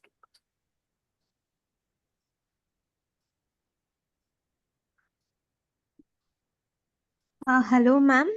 Yeah. I just wanted to ask that there are certain, certain social media platforms or like feminism in India, all those that specially write about feministic and women related issues. But the thing is, they do not garner much views or clicks, like other social media things. So, why is that so? Of course, there are less, but those also do not garner many views, likes, etc. So, I just wanted to like have your insight on that.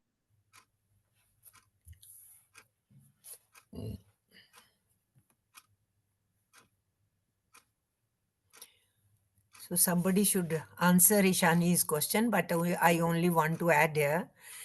You see, when the farmers' movement began at Delhi borders, and they were told that no newspapers will cover you, no main channels will cover. That is the time many youngsters who were just started doing journalism, they just went there and created newspapers, created new kinds of medias, made the news international and all. I think when a situation comes where you are pushed into kind of taking up a challenge, youth have been taking up challenge. So new stories, new songs, all youngsters were involved. I should say, seniors, those who were in poetry or in literature or among writers, they did go to express their solidarity and all. They were also overwhelmed with the participation of younger generation into creating a new kind of, cultural activities over there, and bringing up new poetry, bringing up new way of doing journalism, innovative ways of naming those journals as Tractor Times, or these types of names were given. And So even coming up with the these case things, studies, no, the stories also. Many of my students with this went there, and she said, "Ma'am, they did 10 days of seva," and they were interviewing why they were there in the. So that also inspired other. Yes, that goes long way. Those youngsters who participated there, they must be active in the field down. I do believe in that. That's why such kinds of things, when the larger movement, and I know when CAA happened, how it inspired so many boys and girls. So nothing is lost. I would say that I'm always hopeful. I always believe in people, and I always believe in youngsters. If at the younger age they get involved into, that will go along with them. This is what happened with us It also. becomes way of life. Yeah, so that's why it's very important how much more we can, those who are asking questions, if they could be integrated, all those who are in this media could be integrated with the kind of groups they want to be, getting in touch with them, that communication could develop and all, that will help them in networking. And they are the only hope. And the latest election gave me further hope. In this election, the mainstream media was beaten by the social media, and that too by youngsters. So that itself is a big lesson, that the youth were on streets, and they inspired everybody, men and women, to directly have a dialogue straight away. Political parties were doing their work, but more than political parties, beyond that, they were there in the field. And that did bring some changes also. It did have impact also. That is what we could see. I I think do have those who are hope. doing both Vidyut, de bahut theorizing, cheezein aage aayenge. those who are doing both practice and using social media, you get lot of people to read you, because they know that it is not only words, words and words, but it is also action. Right. No? So that, I just wanted to draw your attention to another movement, Shahid Bagh. yeah, You remember what kind of impact it all would over the world. Yeah. Right, yeah, it's all women, Muslim women. They were protesting for their rights. In the biting cold, no? It was Exactly, released exactly, December. yeah. I have been there. That's an So cold it was. In inspiring open they story. were. Yeah. So I would like to thank all the panelists for taking their time to answer all the questions in such great detail and with so much patience. Now I would like to move ahead with our next segment, and would like to invite all the participants to introduce themselves briefly, sharing your name, background, expectations, and reasons for choosing this fellowship. Any one of the participants can go ahead and start with their I think Vibhuti should start.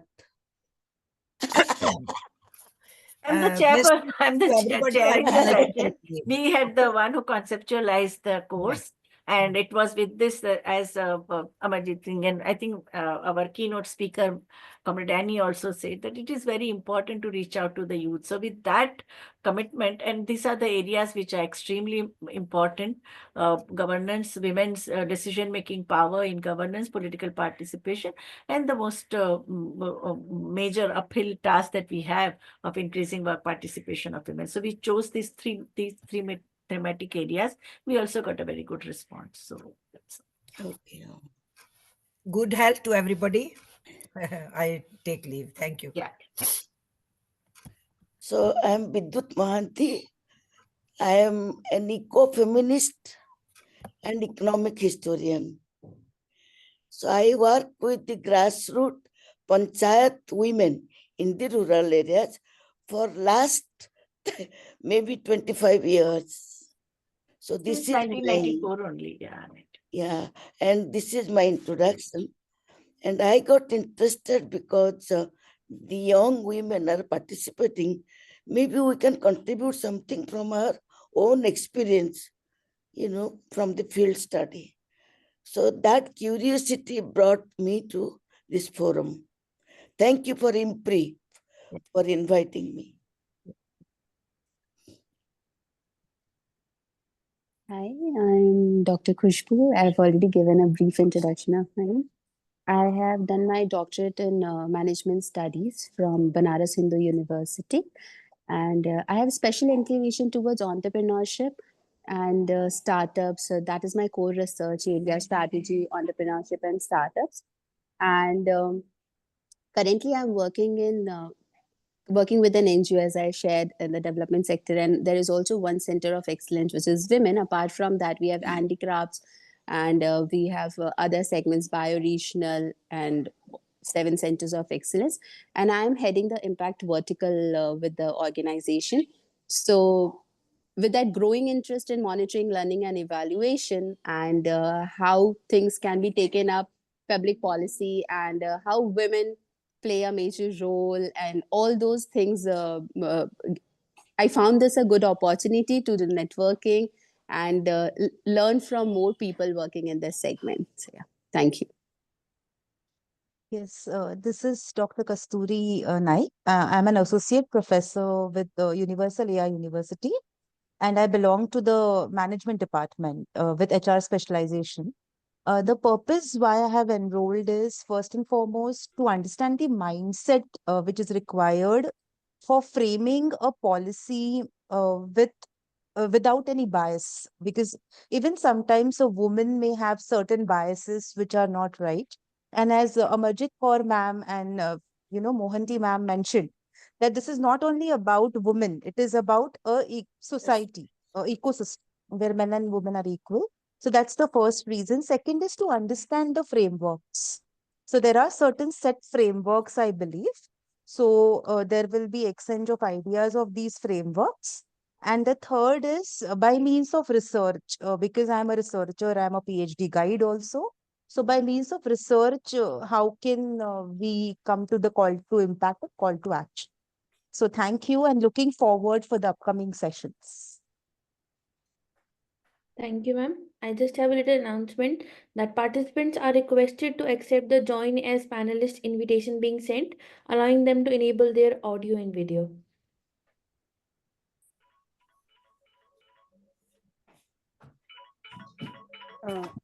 Good evening, everyone. I am Surabhi Tandon. As you would know, I am an assistant professor at Vivekananda Institute of Professional Studies in Delhi.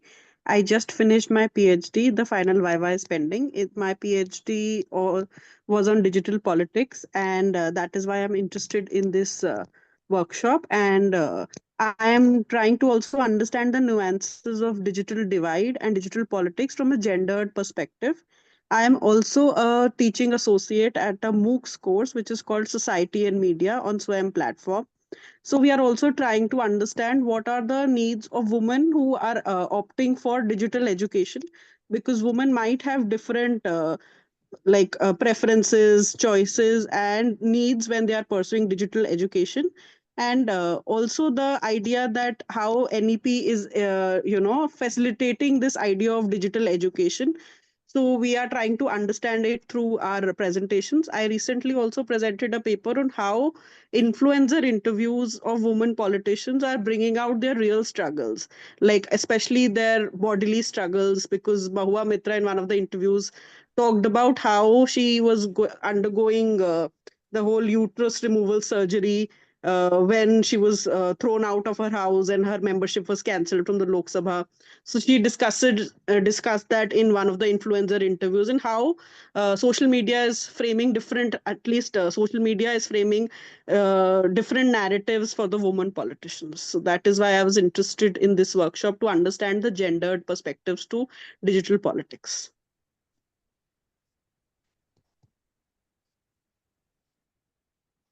Okay, can I go next? Yeah. My name is Sabira, and just to clarify, I am not a young woman, but still I chose to be part of this program. I have around 34 years of experience, and basically my experience has not been anything like you people have. I have been a corporate person all my life, into IT, digital, and all of that. I have taken a shift and I have joined an NGO since the last 1 year. This NGO, I am with Coro India, and they work on a lot of caste, gender, grassroots leadership, women property rights, and so on, and a lot of things which I have been hearing about. Obviously, the immense experience and the thing that they bring, I'm very, very far from even gaining even a drop of it till now. Recently, Vibhuti ji, I met Vibhuti ji in our office, and I also had an opportunity to hear her and her journey. And I realized that, listening to people who have been there, done it, is very gives a lot of motivation to be in this field and to learn so much. And I don't know how much I can participate or share my experiences, because I do not have that much currently. But listening to all of you all gives me a lot of energy. And so I wanted to be part of this program, so that I can at least listen to all of you all and learn from all of you all, and yeah, and see what I can do in my future. Thank you. Gaura is doing commendable work on all these three areas. Yeah. I will go next. Should I go next? Yes. Okay. Yeah. Hi, I am Gitanjali Banerjee, and I am a founder of Fertility Dost. It is a health tech startup for couples who are going through infertility and IVF treatments. And I started this after I have myself been through an IVF journey, and I realized that there's a lot of societal issues and gendered issues when it comes to infertility, not only in India but abroad also. I have written a book with HarperCollins on IVF management from the patient side. So I'm working on that aspect, and I plan to deep dive into the research, primarily working on the subject of how infertility management and social media can help or not help, because I have, in my little research that I've done, there are both the aspects are there. And that is why I was really drawn towards this program, because gender is and health is where my interest lies, in either writing papers or going for PhD. I am a TIS dropout of PhD. So I am trying to motivate myself again, being in this August company of women. Maybe I'll find a real topic and real good people from with me to, with whom I can work and all. So yeah, that's my interest. Thank you so much for this program. Hello, can I go next? Yeah, Yes. please. Yeah. Good evening, all. I'm Dr. Bijay Lakshmi. I am working as a state lead partnership in the Antara Foundation. So I'm sitting at NHM Bhopal. Basically, I am working in maternal and child health nutrition. I had worked with different organization and research, academics, and public health background. Basically, I'm from. So I worked with him for media advocacy, Panchayati Raj institution in Rajasthan. In Poshan program also, I was working as a state lead advocacy in Rajasthan. Since 3 years, I have been in Bhopal for maternal child health nutrition, and work with government for policy changes, policy influencing, and we're working in maternal child health nutrition in 8 districts of the Madhya Pradesh. So mainly the Antara Foundation is focusing on AAA approach. I heard about Amarjeet ma'am regarding the Asha, ANM and Anganwadi. So AAA is totally based on same the coordination approach of Asha, Anganwadi, ANM for promoting health and nutrition at the district level and the state level. Basically, they are doing really good work, but I just wanted to know about how to develop the leadership among AAA and their supervisors also, because they are doing great work but not recognized at different level. So somewhere they demotivated sometimes. So I wanted to just know how we can develop the leadership among the AAA and also the supervisory cadre. And I'm also interested in media advocacy and the Panchayati Raj institution, the women sarpanch, how they can work better in the community development programs. So I think definitely this course will be helpful for my development also, and also for my organization. Earlier also I already completed one course from IMPRI. So that's why it motivated me to join here. Thank you so much. Hi, may I go next? Yeah. Hi, I'm Dr. Prachi Sharda. Am I audible? Yes.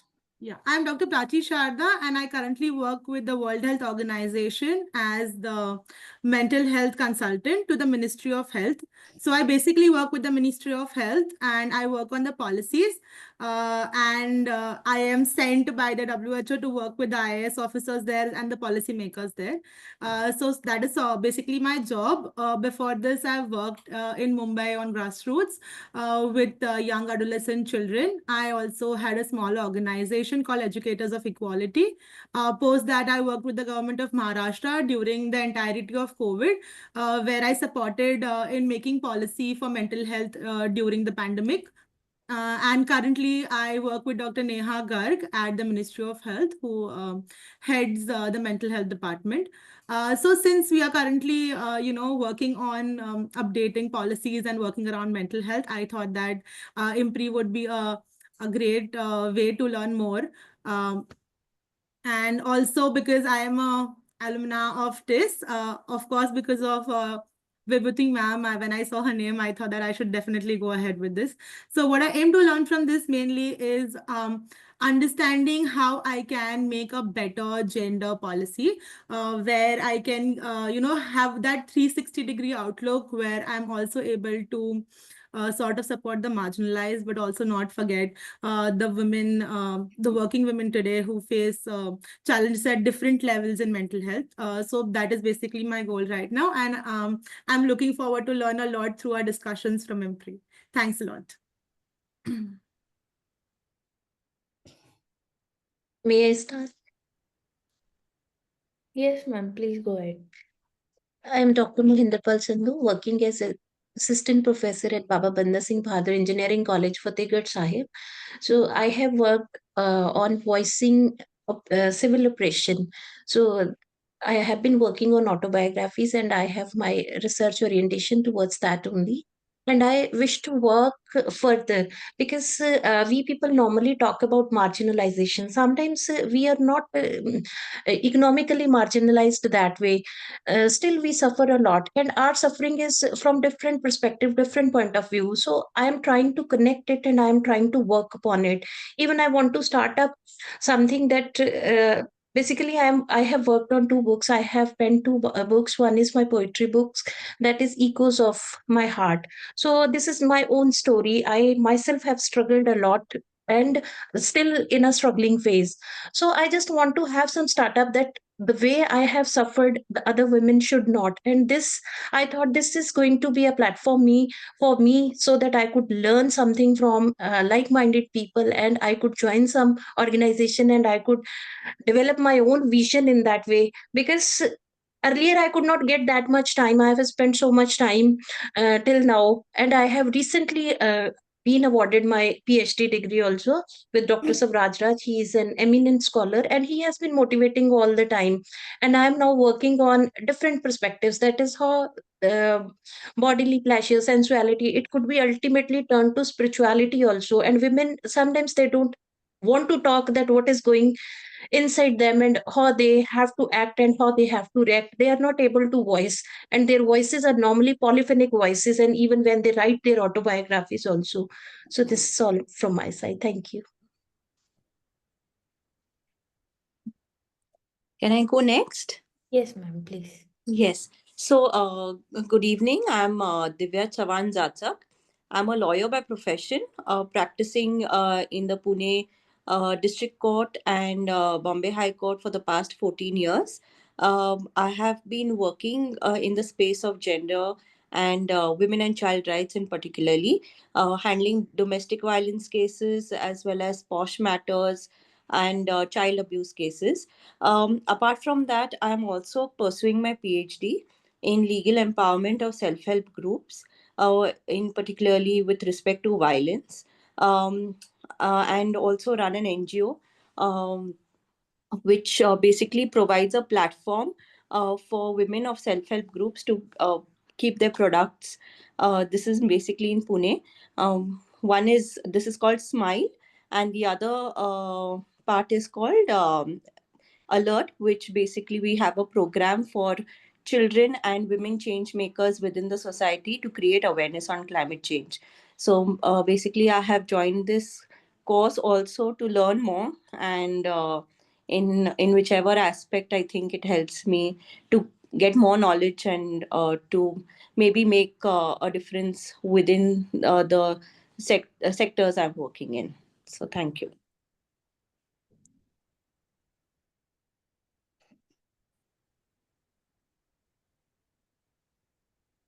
Yes, Madhurita ma'am, you can go next. Okay, thank you. So, hello everyone. My name is Madhurita, and I'm from Chennai. I completed my. I don't have much experience, but I was working in an organization in Pune called Lighthouse Communities, and they were working with providing skills for the youth. And I've done my master's in social work, and I've done a postgraduate program in development management in Delhi, and I'm here to learn more about public policy in general. And I know there are very well experienced professionals among me, so I would like to learn more about public policy and what is happening on the ground, and what are different ways where I can contribute. So, thank you for having me. You and Gayatri ma'am, please. Yes. Hello, I'm Gayatri Sriram, and I have been with the nonprofit sector after a long stint in the corporate world for the last decade or so. I primarily work with women and their issues in three streams. One is personal leadership development at whichever level. Second is to work with rural women. My area right now is Karnataka, though I live outside of Chennai. And what we do with the organization called Buzz Women, I'm an advisor to them. I also support their programs designing. We work on personal leadership, financial inclusion, and currently we have just talked about this Nagarika Sakhi program, where we encourage women or support, handhold them to be part of governance. So it's a big step forward. So that's one stream. The third stream is I work with women entrepreneurs, small and micro, because that's where a lot of women are. And they need the handholding that I can give. Personally, my journey and the hits and misses that many women see, and as she had just shared, right? So in one way, I feel there is a lot of privilege. And the other way, I feel that I have not been able to exercise all that I could possibly do, or even get to a point to say, okay, there is so much that I can give. Where is the space? So that kind of reflection brought me to say, okay, I may not have been the fire, but can I be the spark in other people's life? So that's what has brought me here. And I love the way IMPRI designs these programs. And I love to learn. So I love the way the IMPRI designs these programs, which have so many women in them. And anytime today, I was so happy to see, 100% women panel, because they talk about women empowerment and like 17 guys and then 2 token women will be there, right? So this is something that I really, really appreciate. And the academic depth, I think that is brought into these programs. I'm looking forward to it, and I look forward, I offer any support that you want in the areas that I work with. Apart from all of this, I run a very tiny trust which works in dissemination of appreciative inquiry as a methodology. So you're welcome to join some of those programs as well. I'm happy to support. Please ping, and we'll be around in this journey for a longer time. So I hope to connect with all of you and carry the connections through so that we can work together. Thank you. Can I go next? Yes, my name is Oishi. I come from Kolkata. I have done my MSW from IISWBM Kolkata itself. Then I have joined Gandhi Fellowship as a program in Piramal Foundation. I am posted in Rajasthan. For my first year, I was in Ajmer, and for the next year, I am in Dungarpur. I am about to finish my fellowship this June. I'm looking forward to do a PhD. I was initially very confused about which topic I should be doing it on, and now I feel I can center myself around impact measurement of the policies that of so many policies that are there in the social sector, but a proper impact measurement tool. And also empowering people and making people aware of how to utilize these impact measurement tools, and also providing a feminist perspective to the impact measurement tools as well. And also overriding the concepts like happiness index and the development index, which are very westernized concepts, and bringing up something which is a very indigenous form from India's perspective or from the South Asian, or the so as to call the global South perspective, and also making it mainstream.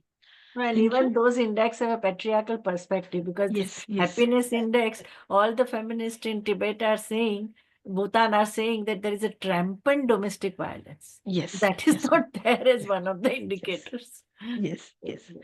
So bringing that in also, we can even see patriarchy, that how the Western world has always been imposing things upon us, and we have always abided by those, be it men or women anyway. So yeah, that is something which really bothers me, and trying to do something out of that. Thank you. And hoping to learn a lot from this session.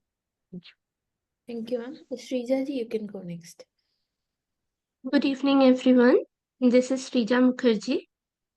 I have done my master's in applied mathematics, and I'm from Kolkata. After preparing for UPSC for 2 years, I felt a calling to direct my analytical skills towards addressing the various social inequalities. So I switched to the social science stream. Presently, I am pursuing my master's in international electoral management and practices from TIS Mumbai, and I'm working. My dissertation topic is is about studying the intersectional barriers to electoral inclusivity and political empowerment of sex workers. Presently, I am conducting my fieldwork in the Sonagachi region of West Bengal, and I'm very excited to be part of this course. Thank you so much. Discussion you must have found very, very useful for your research. Thank you. Diyaji, you can go next. I am Diya Srivastav, and currently I'm working with Teach for India as a fellow. And so what brought me here is that I have been following up IMPRI a lot, and I have done a few courses on foreign policy. While doing those courses only, I had this question within the course that where are the women foreign policy makers, and where are the women decision makers in the international arena, international political arena. So that sparked me ki I should pursue this, but I had very little knowledge about gender in general, and how decision making is actually how women are making decisions within the country. And if not foreign policy, then within the country, there are many constraints that women have to face, and we all have faced in certain point of our lives. So that's something that I want to explore here and learn from all the eminent professors, stars here. Thank you.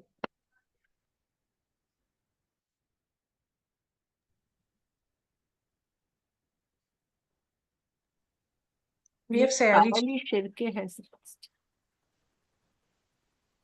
Hi everyone, my name is Saili. So in terms of policy, or like the policy landscape, I don't really have much knowledge. I've done my undergraduate degree in business economics and marketing. So the main reason why I wanted to join this fellowship was to learn more about policy. During one of my modules, I actually took up behavioral economics. And in that, I learned that behavioral economics plays a major role when it comes to understanding differences in policymaking and to make policy more inclusive. And that, I would say, that curiosity sort of led me towards this fellowship.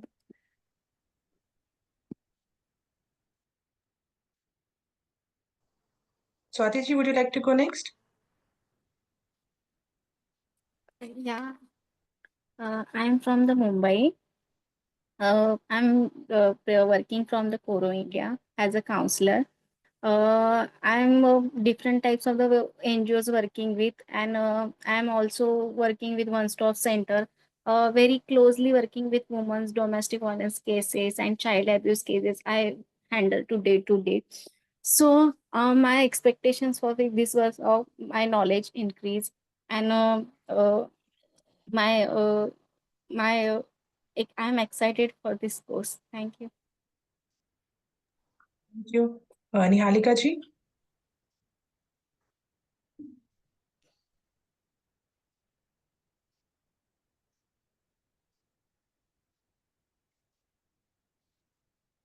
Good evening, everyone. First of all, thank you so much for such an insightful session. And the reason that I actually completed my master's in political science from University of Lucknow, and the reason that I joined this fellowship because I wanted to stay in touch with academics, as I've been preparing for UPSC for some time, but also to learn from such eminent speakers. And while I was thinking as to what topic do I choose for the fellowship, I realized that I knew that there will be discussions on politics, governance, administration, but care work is something that is often invisibilized in our society. So this is my contribution towards recognition of women's unpaid care work that they've been doing, while also I'll be discussing some debatable topics on this, like paternity leave and why healthcare or care is considered only as a woman's responsibility, and that we need some robust interventions from the state, and we need to make healthcare and care work a state-led initiative. So that would be my work. Thank you so much. Thank you. Your And dissertation for the fellowship. You mean that? Your research paper for the fellowship. You'll be doing. Okay, thank Urviji, you can go next. Hello everyone, I am Dr. Urvi Sharma. I've completed my PhD from Punjab University and currently I'm working as an assistant professor in School of Languages and Culture in Amity University, Mohali.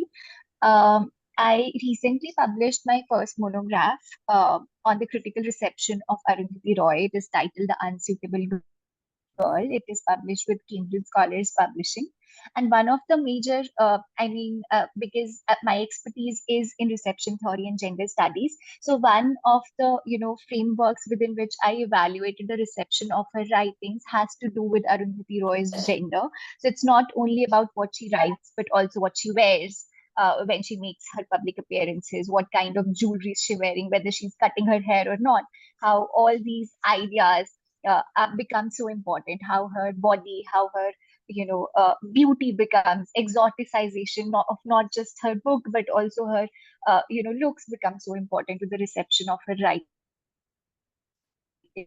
And since this is something that has always affected me at a personal level, as it has every woman living in the world, I felt that I really wanted to, because I have had a training in applying the gender framework to literary writings, but I still want to learn more about the governance and the policies that do exist in our country and see what can be done about it, apart from, along with. It's not something that I think literary works are not enough. I think they are equally important for that kind of cultural renaissance, but then what else can we do along with it in governance and policy to make some kind of change? So I am really looking forward to learn from everyone who has expertise in these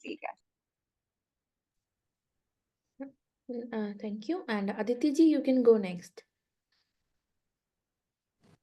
Yes, sure. Hello, everyone. I am Aditi Singh, a first-year undergraduate student at Ramjas College, Delhi University, majoring in philosophy with a minor in economics. I have a strong interest in research, particularly in exploring complex social and economic issues.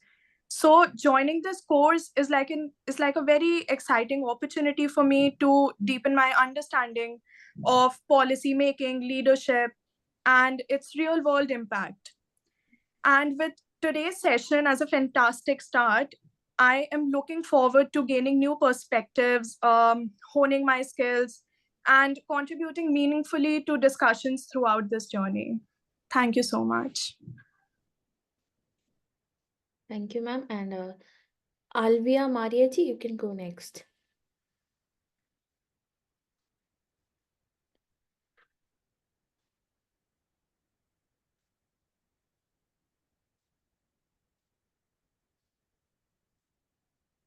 Any other participants? Dr. Prachi? We have Ishani. Ishani, Yes, ma'am.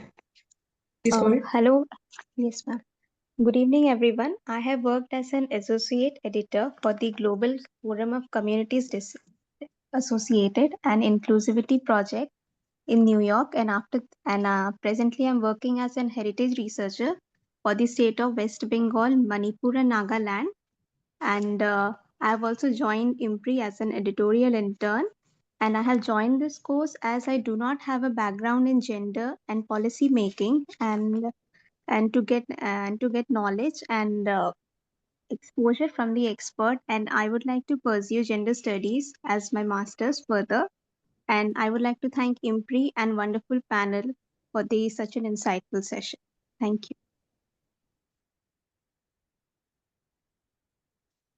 Thank you.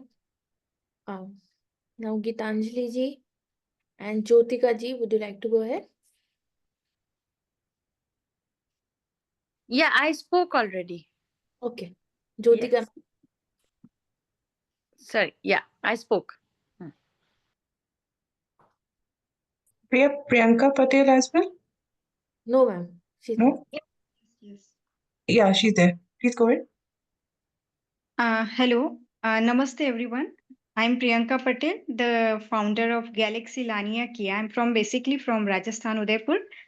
And Galaxy Lania Kia, a startup focused on promoting well-being through yoga and with an emphasis on mental health and empowerment. I also work in a human rights as a state woman president in Rajasthan state and advocating for the rights for marginalized community. And basically, I joined the Young Women Leaders Public Policy Fellowship Cohort 2.0 because I believe that true justice and equality requires a deep understanding of politics, governance, and employment through a gender lens. I hope these fellowship align with my goals of empowering women and creating inclusive policies and advancing human rights. So I am excited to learn and connect with the like-minded individual, and thank you so much. Thank you, ma'am. Nihalika Yadavji, would you like to please go ahead?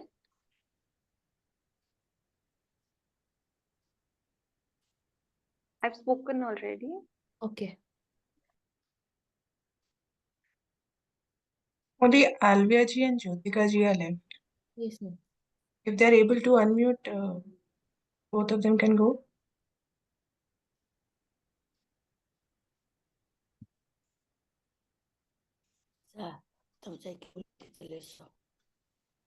Or we can move ahead, Ria.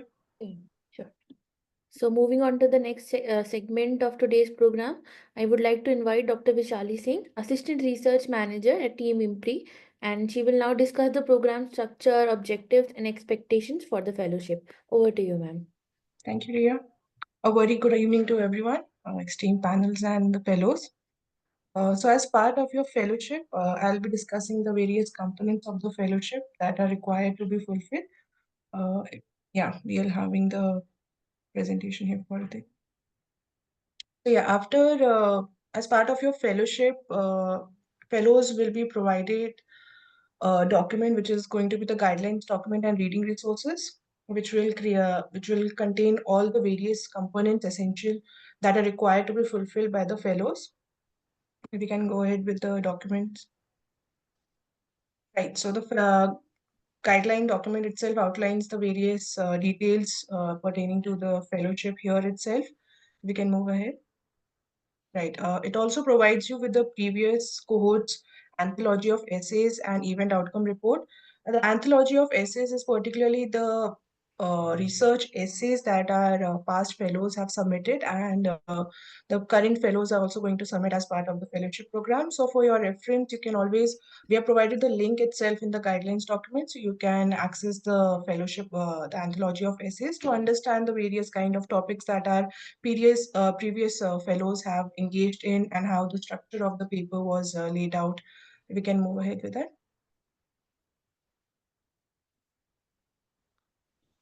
Right, we can, yes. It also outlines the various details of the fellowship, such as the various experts who are going to engage in your during the course of the fellowship. The program's time structure as well is provided for your reference. And if we go back to the Priyanka, if we can go back, yes.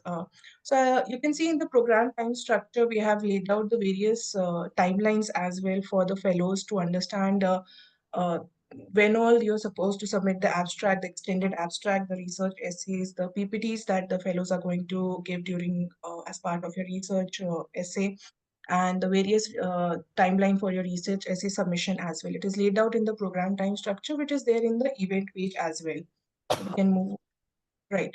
So the various component of the creative project is also mentioned here, that and the time limit for the PPT presentation. As part of your fellowship, you're going to engage in a research essay and a research project where at the end of the fellowship, you're going to present outcomes of it in a 3 to 4 minutes PPT slide. It can be PPT, it can be audio visual, or it can be a storytelling. Whatever creative mode is a fellow is more comfortable in presenting, it is laid down, the guidelines is laid out here itself.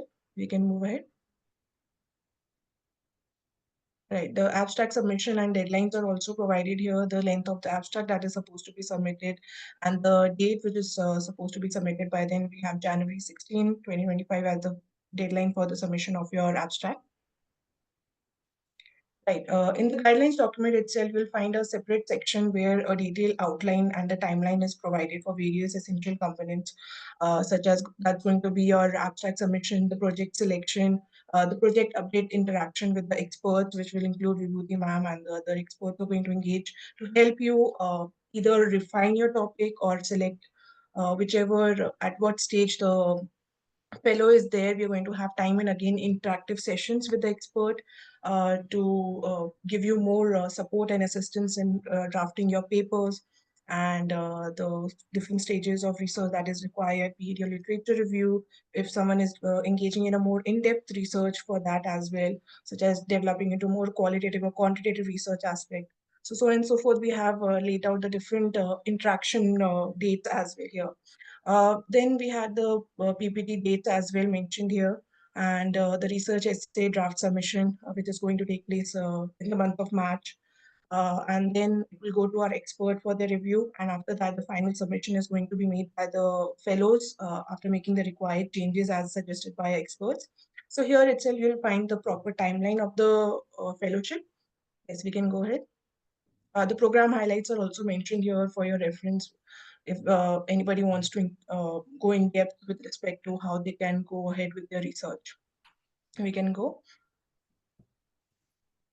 Yes, we have also laid down the various research guidelines, different stages of research that will be required for you to engage and write upon and draft your paper in. So we have provided you the understanding of the methodologies of the various methodologies that's going to be there for your research essay, such as the understanding of what is a research methodology. If you can move ahead with the phase one, which is going to be the orientation.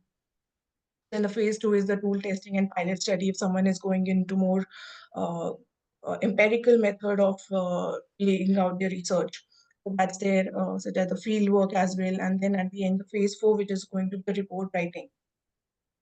You can move ahead. We have provided the whole research guidelines here itself. We have also provided you with the in-depth understanding of if someone wants to undertake the empirical aspect of it or field work. We have also provided you how and what components are required, such as mapping out the stakeholders and conducting whether they want to do qualitative research, the methods that they are going to adopt. We have provided you with a guideline to help you understand more on this. If you can move ahead, please. Right, we can move ahead with this.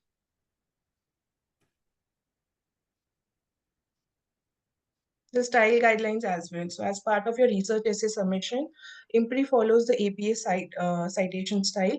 And also the various style guidelines is also mentioned how you're supposed to write your dates, numbers, abbreviation, italics, and spelling and language. Everything is mentioned with respect to formatting as well of your research essay. We can move ahead. Right, we have provided you a reference of the APA citation here, how the references are supposed to be laid out in your research essay. Right, as part of your research essay, we have also provided a list of AI skill used for researchers, especially with respect to literature mapping. So we have laid out the list of all those AI tools that the researchers can take support of while they are doing their research.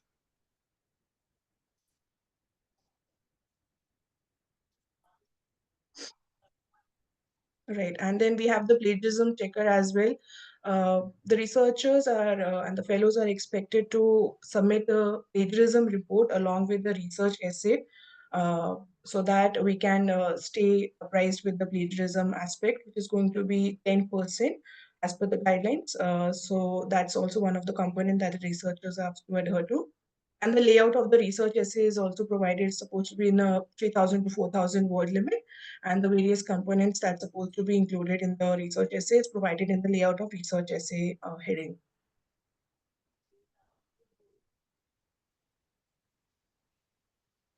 Yes. And the post-submission guidelines include once the submission has been done, there are different areas where the where our fellows can give their reports for publication.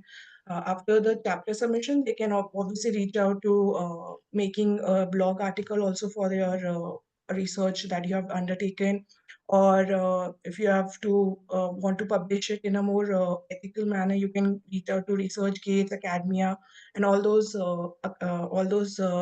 websites where you can publish and you can post your research project that you have done. For that, we have laid out the guidelines as well, where how you can create your account and how you can proceed with the steps of that. Right. Also, we have provided you with the list of publications outside IMPRI once you have submitted your chapter, and how you can proceed with more publication of it outside of IMPRI, be it the EPW magazines, e-newspapers, state journals, be it our IMPRI journal as well, where you can make the publication. That is also laid out in the publication outside IMPRI in the guidelines document. We can move ahead. Right. We have also laid out different creatives for social media as well for you. If you want to lay out your research essay in a more creative manner, you can make a post or a video. You can share it at IMPRI as well. We can share it in our account and through our channel as well for that. We have provided you a detailed understanding of that in the document. At the end, we have the reading resources that our experts have shared with us as part of the course fellowship. And we have provided you a list of those here under the reading resources, and our experts are under, like, as in when they're going to have their session, they're going to share further reading. So we're going to keep on adding, and as we're going to share it with you with the video link email that you're going to receive at the end of the session. So you'll find the guidelines document every time we have a session, and after that we share the video link of that. You will find the guidelines document attached to that. Apart from this, we also are going to create a WhatsApp group of all the fellows for more easy interaction and keeping you updated with the various timelines that are going to come up.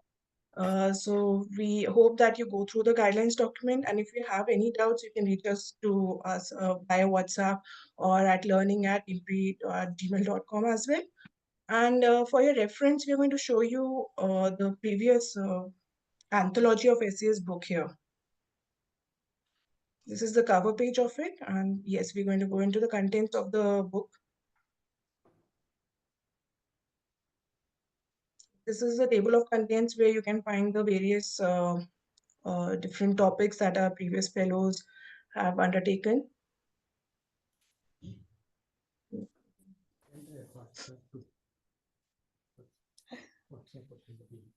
We can go ahead, Priyanka.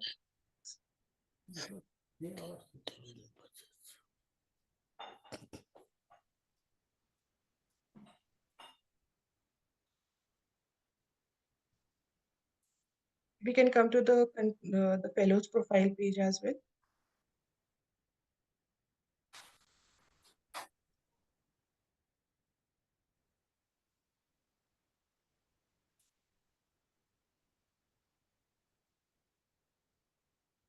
So this is how the layout of the fellows profile is going to come on the edited book ISBN at the end of the fellowship. This is going to be released.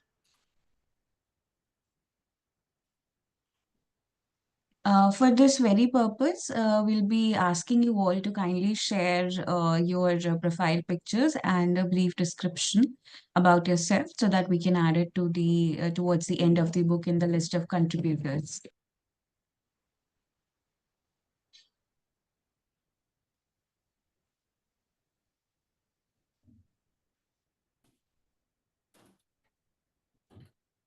Right. Thank you, Priyanka. And I request all the fellows to kindly go through the guidelines document as and when they receive the email to understand the various components of the fellowship and go through the program time structure as well to adhere to the timelines and to understand the timelines that are going to come up for submissions.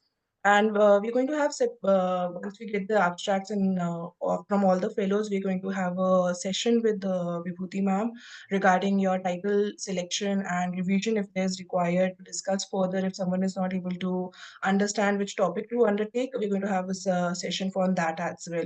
Apart from this, if they feel that they're still feeling stuck or anything, we can you can reach out to us right over email. We'll help you get in touch with Vibhuti ma'am to further engage and understand the topic that you wish to undertake your research essay project. So that's all from IMPRI side. Thank you.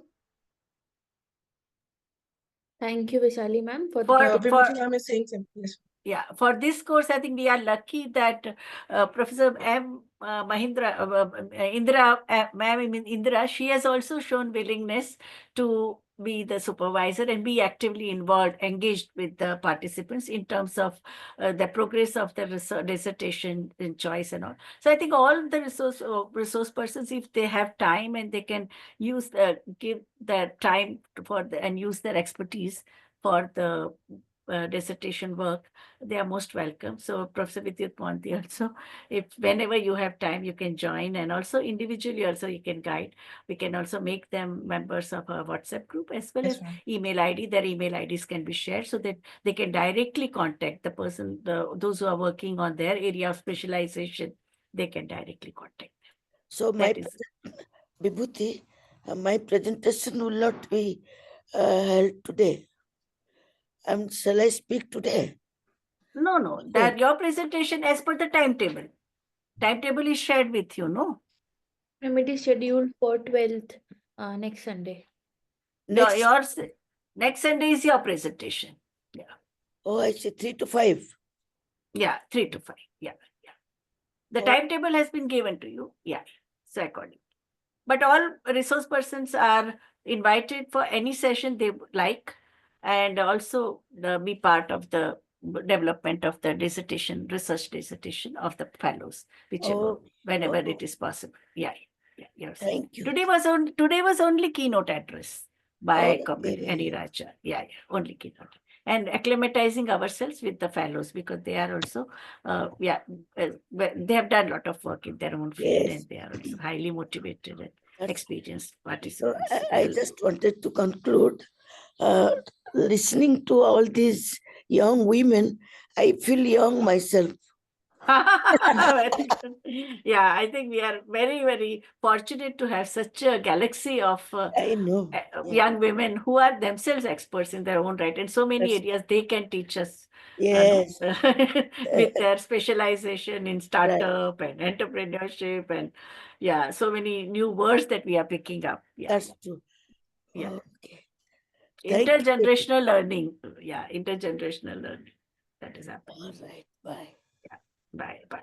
So we see you next weekend. Yeah, next Sunday. Okay. Yeah, bye. Thank you, Vishali ma'am, for the detailed explanation of the fellowship program. Now I would like to invite Professor Vibhuti Patel ji to deliver the closing remarks for today's session. Yeah. I think in closing remark, first of all, I would like to express my happiness and extremely that the effort that we have been making for past 2 months and the IMPRI team's collective work has come out as such a success story, because the very first session has set the tone for the whole course. The enthusiasm with which our resource persons, they took part, and the Comrade Annie Raja's keynote address, she provided such a comprehensive perspective to go ahead, and we have equally competent and studied presentation you are going to have from the experts in the coming sessions. The deliberations by Professor Bidyut Mohanty and Comrade Amarjeet Kaur brought out nuances on so many issues concerning overarching theme. Lively discussion took place because of very well-informed and sharp questions which were asked by the fellows, who themselves are have a specialized knowledge in their respective fields. They explained with real life examples of several social movements about processes of assertion of rights, agency, empowerment from below. For example, the sharing on farmers movement, or from top, what are the limitations when legislations are made but they are not implemented? And Annie Raja's first statement that state institutionalizes gender discrimination and uses women instrumentally as a vote bank, but when it comes to women's rights and they have a setback because of either bureaucratic lethargy or misogyny, and exacerbating the violence against women's dignity. And laterally, so 3 levels which they talked about, that the real change is happening due to collective endeavor. Then from top, where the legislations and policies are made, but they have limitation if there is no political will. And the third, and she gave example of Women's Reservation Act now, which was passed in September 2023. And laterally, the changes that are happening place, that means change of mindset, how individuals, both men and women, they speak out to assert rights and dignity of those who are marginalized, and they fight to change the mindset. The example of Rajasthan, which was shared by our fellow, that is a very, very glaring example of how change takes place. While there are many different types of efforts, all forms are crucial for creating landscape of equality and inclusion in politics, in governance, and in the world of work. In fact, we went from corporate world. I think we are going to have one session where what is happening in the Fortune 500 companies and women who are in the world of work, the kind of the microaggression or the glass ceiling or a glass cliff, all those phenomena, the kind of uh, patriarchy and misogyny they see in a apparently modern and very, very, you can say, formally equal places.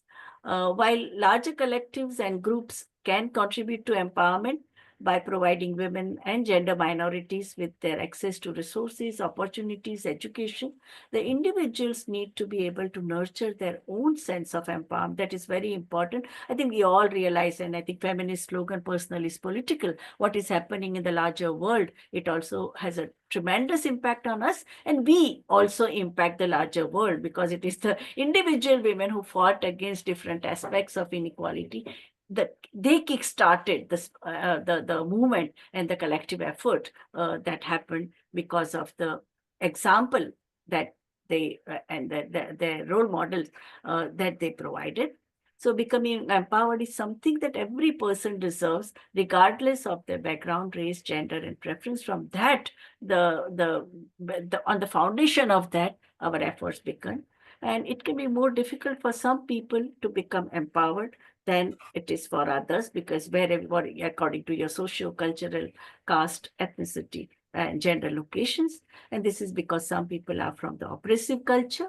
For example, cultures which still oppress and discriminate against women. The case study of sharing that we got from Rajasthan, how the forces work to suppress women and girls. Others come from controlling families and abusive relationships, and some people might have to work harder than the other to lift themselves up and become empowered. So what we need is a role models, we need inspiring stories, and we also need to do hand-holding. The solidarity, social solidarity is very important to bring more and more people into the whole culture and the ecosystem that fosters gender equality and social justice. Thank you.